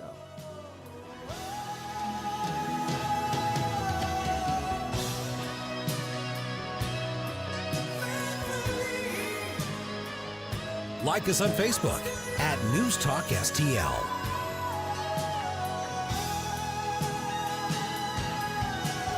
From the Michaels Flooring Outlet Weather Center. I'm First Alert 4 Chief Meteorologist Steve Templeton. A low tonight down to 67 degrees. Mostly cloudy to overcast Friday, though, and a high of 81. It's going to turn a little less humid, though, and there is a 20% chance for a shower anywhere from midday through the evening hours. Low chance, but not out of the question to see a brief little shower on Friday. Saturday would be morning to early afternoon. Chance for a shower or thunder shower with a high of 82. And Sunday right now looks dry, partly cloudy, and a high of 84. That's the latest from the First Alert 4 Weather Center. I'm Chief Meteorologist Steve Templeton. Dr. Michael Lewis, West Point grad, physician, and retired Army colonel, is considered the world's leading expert on the use of omega-3s in brain health. He's also the author of When Brains Collide. Dr. Lewis, a lot of people take fish oil supplements, but how do you know they're working if you're not testing? Elizabeth, I've come across the biggest breakthrough in my 30-plus years of medicine. What if you could test yourself at home to see if your fish oil supplements are actually working? And then have the right product, a combination of fish oil and olive oil, a perfect Mediterranean diet in a bottle delivered right to your doorstep. This is the answer to the American ultra-processed food diet. Email me at test@brainhealtheducation.org. That's test@brainhealtheducation.org. Email Dr. Lewis today at test@brainhealtheducation.org and take the first step toward a healthier brain. Your future self will thank you. That's test@brainhealtheducation.org. This is Mark Harder with RE/MAX Results, the #1 RE/MAX franchise in the region. As a licensed real estate broker with RE/MAX Results for over 20 years, I've seen the ups and downs of many real estate markets, including the one we're in right now. With the spring market in full swing, now is the time to leap into the buying or selling of your home. Someday is not a day. Today is the day to make your move. Call me at 314-852-8933 or email me at markhardersells@gmail.com. Concerned about the condition of your windows driving up your energy bills? I was too. It's only called STL Windows and Doors. Call today for your free in-home estimate and start saving tomorrow. 314-277-5952 or stlwindowsanddoors.com. This hour of Jones and Arps is brought to you by Stifel. Contact your Stifel financial advisor at stifel.com. That's STIFEL.com.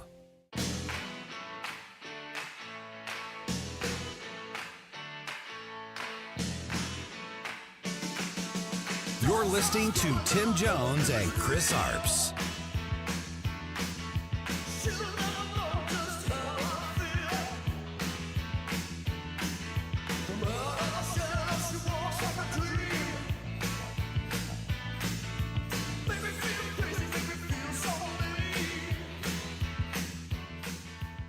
This will be the largest policy decision that differentiates the direction Missouri goes in the future that we've seen potentially in decades.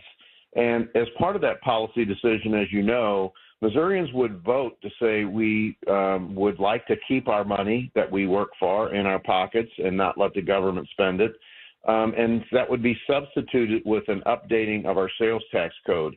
That's a monumental lift. So the earlier we can get an indication from Missourians, that gives us more time to work with the legislature and stakeholders before the legislature goes in session in January. Yeah, important points there from Governor Mike Kehoe about Amendment 5, which will be on our ballot this August. We're going to talk about Amendment 5, Amendment 4, and the just concluded Missouri legislative session with one of our favorite local representatives. He is Dr. George Hruza, represents the 89th District, kind of the mid-St. Louis County district, and he's here now to talk to us about all of that and an event that he's going to be appearing at next week. Lots to get through. Doc, welcome back to the program.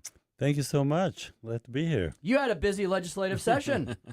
It was a great session. I mean, of course, I'm just a freshman, so in my second year, but we had 100 bills that we passed, which is the most in almost 10 years, I think.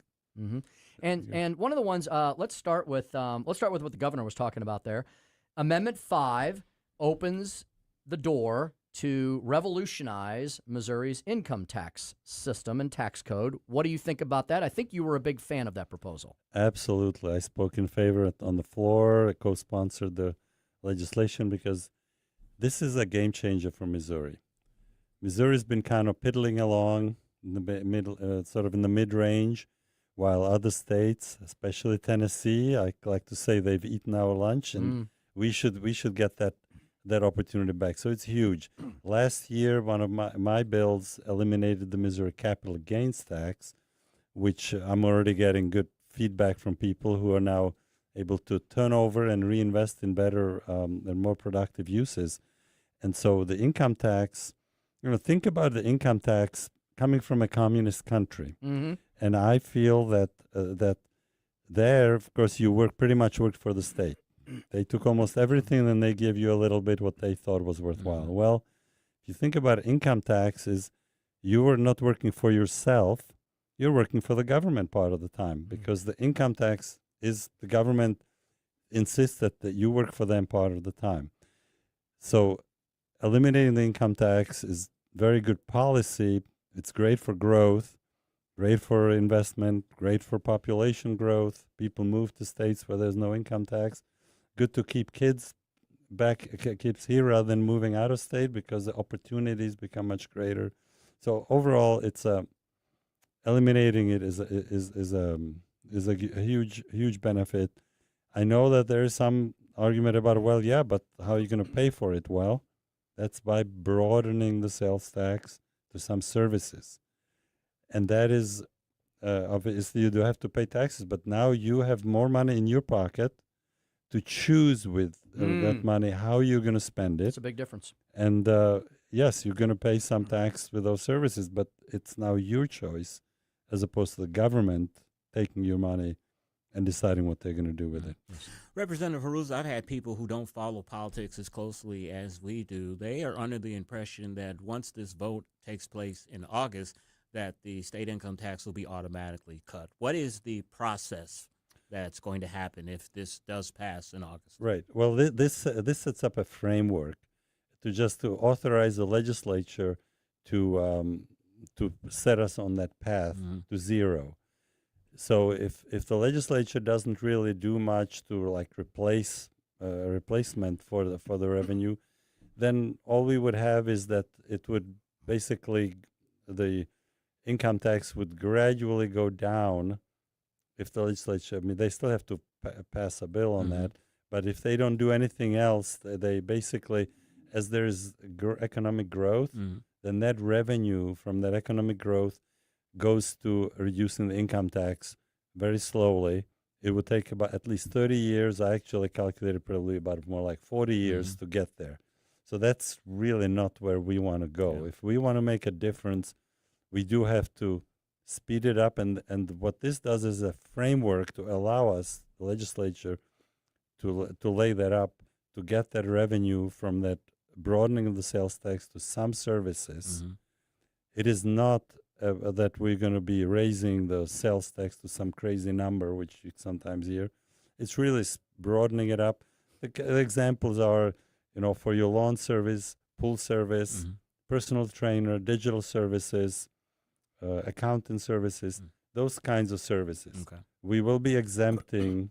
The governor has already said that there would be no sales tax on any healthcare services, real estate, agriculture, which in my mind also includes food.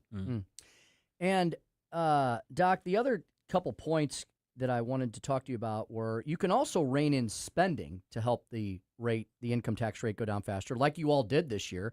You cut the budget by over $4 billion. You did that. And I believe there's also a component in Amendment 5 that if the sales tax base is broadened to include, I think the biggest unfair thing is brick and mortar stores in Missouri, mom and pop stores, small businesses, they like if there's a store that sells garden gnomes, right? They pay sales tax. But if there's an online store that sells garden gnomes, they don't pay sales tax. So we're talking about these 1,000 or more sales tax exemptions we have.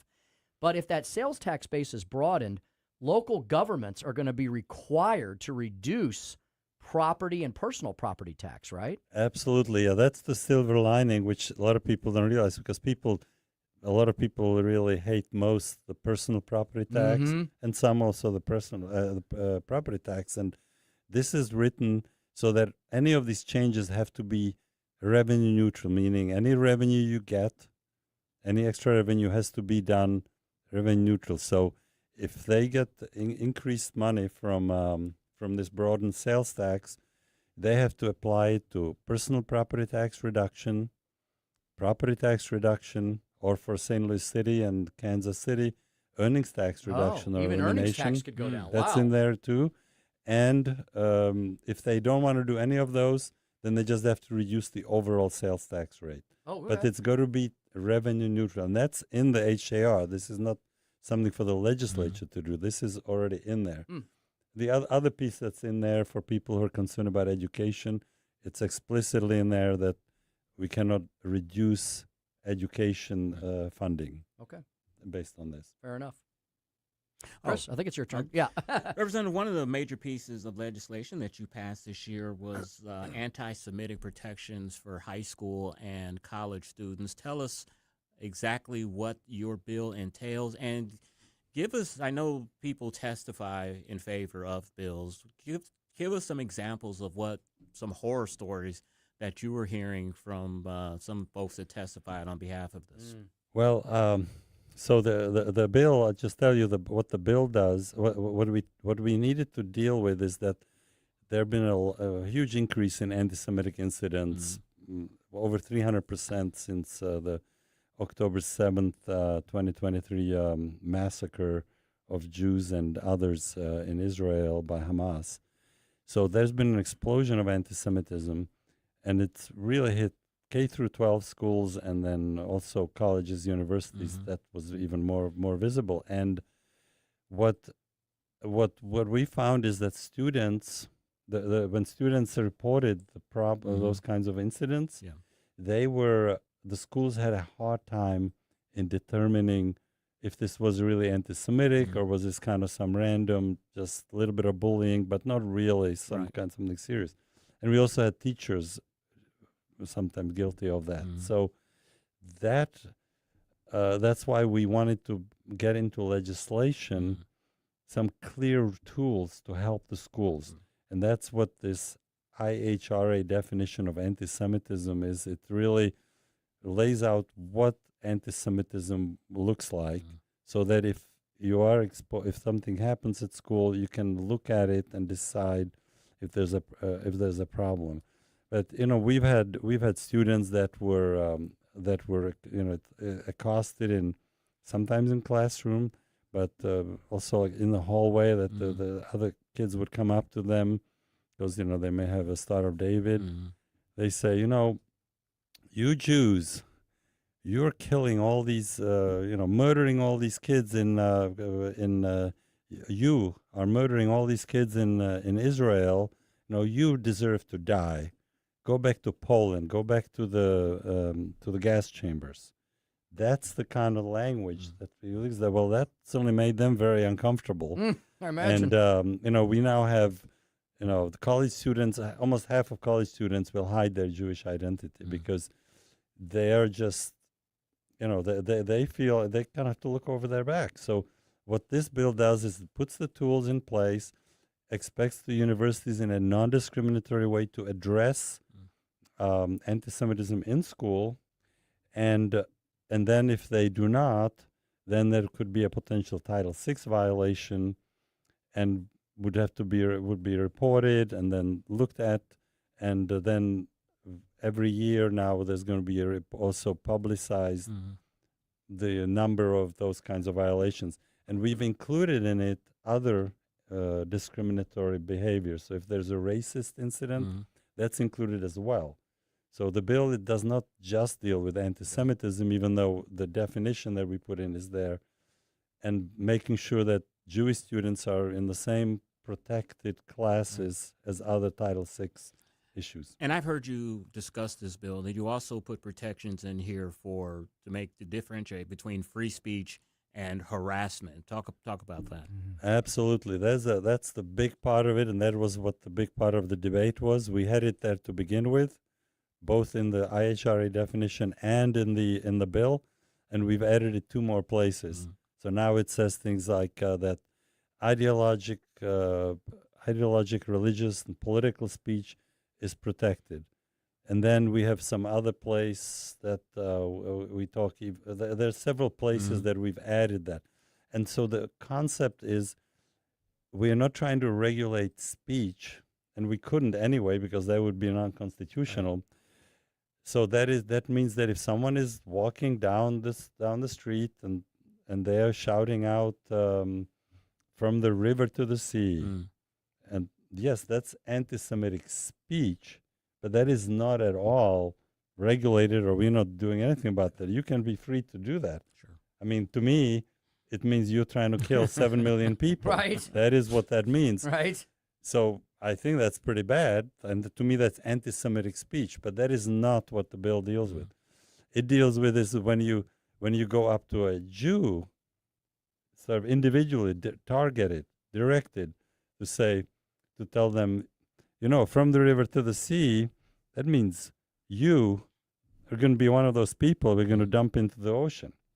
Then it becomes harassment, intimidation. Sure. So that's, to me, the difference. I know it was very difficult. We spent through many cycles to get it across, but that was the intent. Are you shocked at this rise of anti-Semitism? And in addition to that, it's either ignorance or hatred that people have that they're directing towards Israel and Jewish people now. Chris and I got the amazing opportunity. Chris went twice last year to Israel. I got to go. You've been recently as last October. And it was really eye-opening. And the Israelis just want to live in peace. Exactly. And it's such a diverse society. There's no moral equivalency between the state of Israel defending itself and the radical jihadis committing atrocities that some of which we can't even describe on FCC airwaves. Absolutely, and I've read some of the more recent reports. Absolutely, blood-curdling stuff that they did, especially to women, and how they abused them, basically raped them until they were dead, or they begged to be actually killed because it was so brutal. So yes, it's to me, there's no question that they are fighting a war of. It's a really existential war for Israel, and they do want to live in peace. That's correct, and they are the only democracy. And Palestinians and Coptic Christians and all the other groups that live in Israel have the same rights. They vote. They have parties in the Knesset, and they can serve in the military. They're not required to. That's the one exception. They don't have to, but many of them do serve in the IDF. So that's what Israel wants. They do not want to deal with all this stuff. But this anti-Semitism thing. It to me it was crazy that October 7th, as they were still killing Jews, and not one bomb has dropped on Hamas or in Gaza, and there were people demonstrating. They were just out demonstrating and doing and sometimes rioting. Totally crazy. But I actually don't think many of these are deep down anti-Semitic. It is, a lot of it is just a total misunderstanding or misconstruing what's going on, because when you actually explain it calmly to some of these, they say, well, you know that from the river to the sea, that means that there are 7 million people that you want to wipe off the earth. Right. Oh, no, that's not what I want. Or do away with Israel. No, I don't want that. Yeah. No, I'm okay with Israel. Yeah. I just want to make sure the Palestinians are okay. And I get that. But a lot of those, and the globalized intifada, well, guess what that means? It doesn't mean to killing 7 million Jews. It does mean that. But guess what? It means killing 350 million Americans. Yeah, it means the Christians are next. Because globalized intifada means all non-believers in terms of non-Islam believers. Correct. So. That's right. A lot of these young kids, college students especially, have bought into this narrative that Jewish people are occupying that land, and they try to compare it to South Africa and call it an apartheid state. Yeah, well, that is totally absurd if you don't know anything about history. So first off, Jews have been there for several thousand years since they came out of Egypt and got through the Sinai. So there's been a presence, Jewish presence there forever. Yes, it's been occupied multiple times by many people, Romans, the Ottomans, the different groups, and even I think the Crusaders. So, but the Jews have always been some presence there, and the whole idea is, I just mentioned that Israel, all the different people that live in Israel, in the state of Israel, have all the same rights as Israelis, so as Jews. So they're all Israelis. So there is no occupying or settling apartheid. Yeah. There is no apartheid in the state of Israel. There's no segregation. Right. Yeah. There's absolutely no segregation. And the other thing, which to me is the most absurd thing, is you have LGBTQ groups that are really eager to support Palestinians and that area, and I think they don't realize what would happen if they actually came there with a pride flag and showed it in Gaza or the West Bank, as opposed to in Israel, where there are more pride flags in Israel than there are, I think, in the U.S. Tel Aviv. When you go there. Yeah, Tel Aviv. yeah, very liberal area. People just need to get educated. I mean, to your point, there's a great Amazon series right now called House of David. Yeah. Watch a TV series, pick up a history book, and learn what's really happened in that region, as you mentioned, over the last thousands of years. Yeah, absolutely.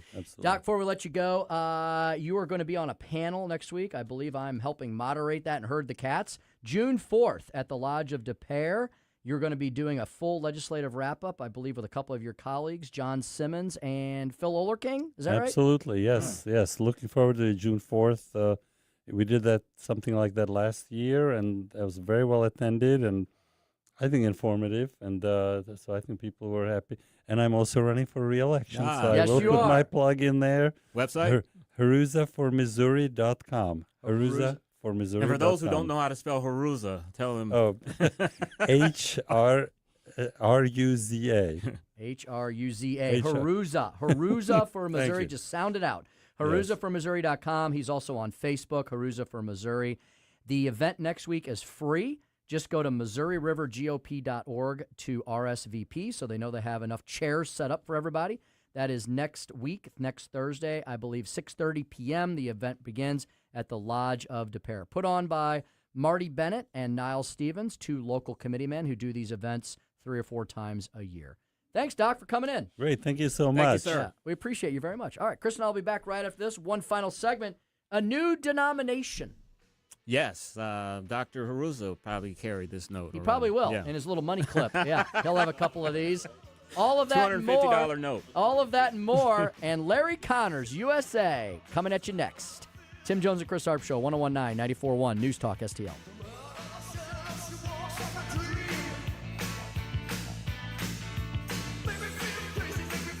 Watch us on our live stream using Rumble, Facebook, and Twitter.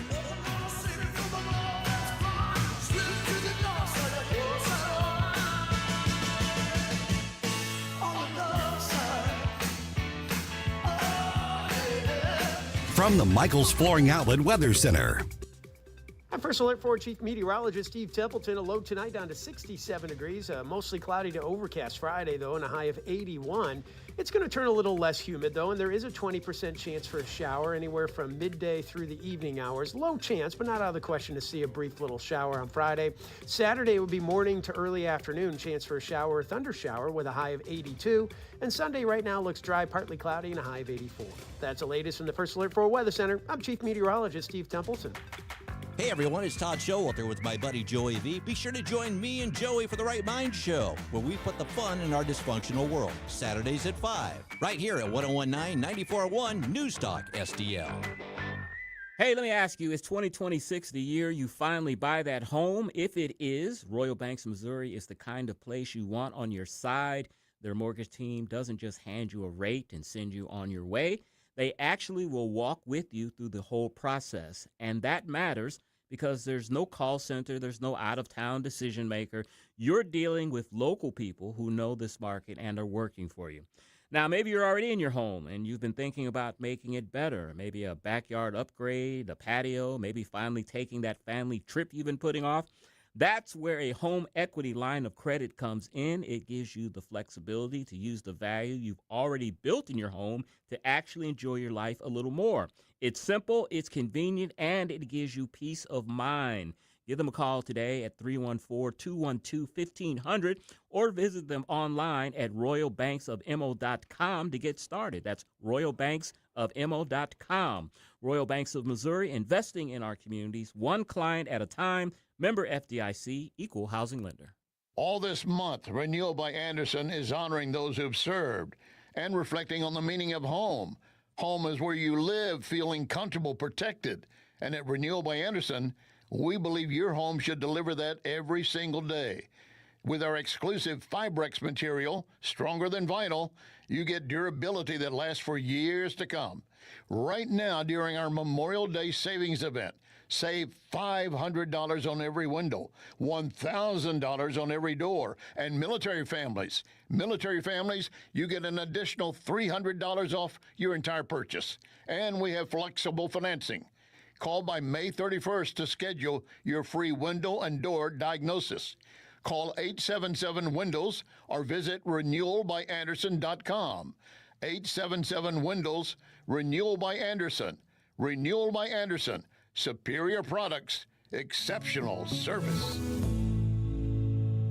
Hey, Colombo here for Intervine, a great local company that has customers all across the country due to the quality of their products. Intervine has the best flashlights, lanterns, headlamps, and even batteries, including the new Monster 2000 Lumen waterproof lantern and the Sentinel 2000 self-defense flashlight. Our home and vehicles are full of great Intervine products, and right now you can shop their website and get 25% off your entire purchase just by using my name, Tony, as your promo code. That's promo code Tony at Intervine.com.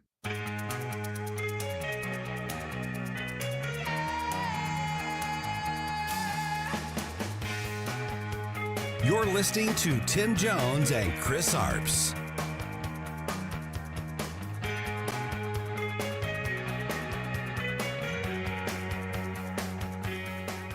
You said that it's up to Congress. The president's face is on a $250 bill. Politically, do you think it's a good idea, though, when people are struggling to afford gas and groceries? Look, do you think we should have a 250th anniversary celebration? Well, that's happening anyway, but putting the president's face on a $250 bill is a choice. But Caitlin, it's not happening anyway. It's happening because it's being funded by private citizens, by the federal government, by state governments, by municipal governments to celebrate our country. And I don't think that there's anything untoward about having the President of the United States, the person who was President of the United States, on the 250th anniversary bill. 5:50 on the Tim Jones and the Chris Arps show. And the Treasury Secretary answered a question for me, Tim, because I was kind of curious on why a $250 note. And he just explained it there, and I should have caught it. This is, of course, is America's 250th anniversary. So President Trump on a $250 bill makes sense. While I was that clip was playing, we were watching Newsmax, and they had a mock-up of the $250 bill. And I hope they don't use that portrait, Donald Trump's official portrait, because he kind of has that scowl badass look. Yes. And he should, none of the presidents are smiling on our money, but that's not a very flattering picture for the president. It's the mugshot look. Exactly. And that would be a lot of money to not utilize. So if they do complete this and get it done, I think I'm sure they're going to sell mock-ups of this, like big ones. Yeah. I would love to get one and just frame it and put it in my office. I just wonder if how many of these notes are going to be printed if this does go through. And, most people who have their image on currency are no longer with us. I wonder if the president kind of thinks about that, or most presidents are dead that are on money. Do you want to be a live president on money? Maybe that's some omen for you or something. And I think the point Bissett was making was, look, of course the media is going to immediately say Donald Trump is such a bombastic, arrogant son of a bee that we don't like.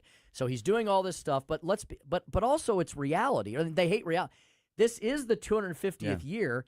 He is the sitting president, so if it was Joe Schmo president, I'm sure we'd be talking about them being on stuff. Now, Trump, I know is. I was going to say, Tim, do you think any other president would want to put their face on the Barack Obama probably would. Yeah. I don't know about anybody else. Bill Clinton might he might like it just because it'd be fun. I think he likes fun things. Yeah.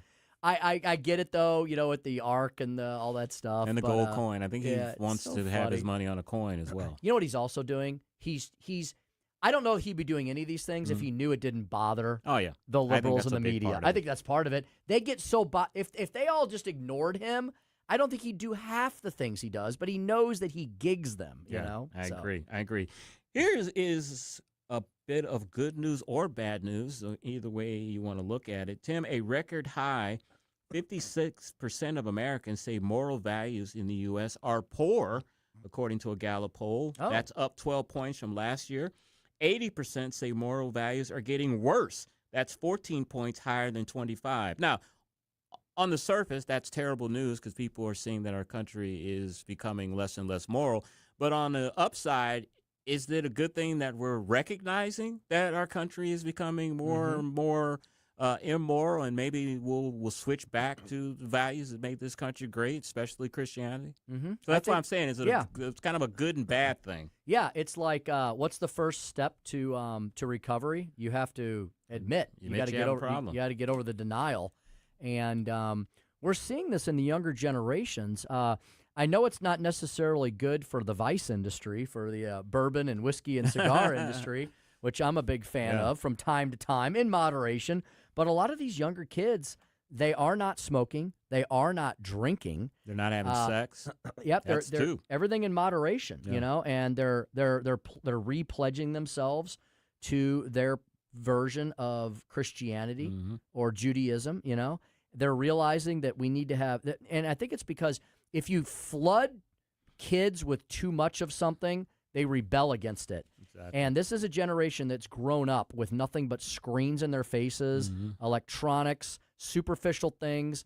And I think some of them are going, you know what? We love our phones and we love all that, but we also are feeling that we need a spiritual connection. And you're seeing a lot of this. And with that comes like you said, a re-awareness of the morals of our society. Speaking of young people, young Americans, Tim, are much less likely to socialize with their neighbors than just a few years ago, with only 25% saying they regularly engage with their neighbors. That's down 51% in 2012. And I got to say, that's not just a young American thing. I'm a 60-year-old man, and I got to tell you, I don't hardly know any of my neighbors. I'm not really friends with them, and I think that's been a trend in America for a long time, where we've come into our little cocoons and we, go about our business and do our work and play, but we don't really know our neighbors. Yeah. And I know you have because you've lived in your home for quite a while, so you Well, know your neighbors. And the difference is, and I think this does forces social connection. We're in a cul-de-sac. Oh, yeah. I lived in a cul-de-sac. I grew up in one. Cul-de-sacs tend to breed collaboration. That's true. You know? That's true. And I'm like you. And look, here's the thing with me. I spend all day talking to people on the phone, on the text. Dude, when I get home, doing radio hits, doing a 2-hour show. I recorded some weekend shows today. By the time I get home, Chris, I'm talked out. That makes sense. And I just want to hit my easy chair. Now, I often feel like I'm not being neighborly because some of the neighbors are outside in the cul-de-sac hanging out. Yeah. So every once in a while, my wife Suzanne goes, okay, we need to go out into the cul-de-sac. And we did that a week or two ago. We went out, it was fun. It was nice. It was good. And then I went inside and went to bed. Yeah. But I do think in our world today, it's 24/7. It's nonstop. Some of us are in these professions where we're constantly communicating. And so the last thing we want to do is go home and communicate some more. But I would urge people to, say hi to your neighbors. Wave at them. You can do that, because I remember growing up when I was a kid, we used to wave to our neighbors all the time, up and down the road, I can't think of his name. He's an Italian comic, and he has a hilarious skit that I've seen on Facebook where he was talking about, back in the day when a neighbor stopped by, you were like, oh, yeah, let me get you coffee and all that. But now if a neighbor stops by, you're like, making sure you're not in front of the window. Don't make any noise. We don't want them to know that we're here. You're hiding behind the door. And I'm like, oh, my God, that is me because you don't. You're not neighborly like you used to be, but that's a interesting story. Interesting, funny anecdote there. All right, that's the end of our show. Of course, up next is Larry Connor's USA. The story behind the story this evening is the House of Death in Pevely, Missouri. Boy, it sounds like one of the horror movies that Joey reviews. All right, you've been listening to the Tim Jones and Chris Arps Show on 101.9 94.1 News Talk STL. Drive safe and have a great evening. Hey, it's Susie Moore. If new flooring makes you think hassle, think again, because Michael's Flooring is changing the game. For over 30 years, Michael's has been locally owned and trusted for quality, variety, and amazing service. Whether it's carpet, hardwood, laminate, luxury vinyl, or ceramic tile,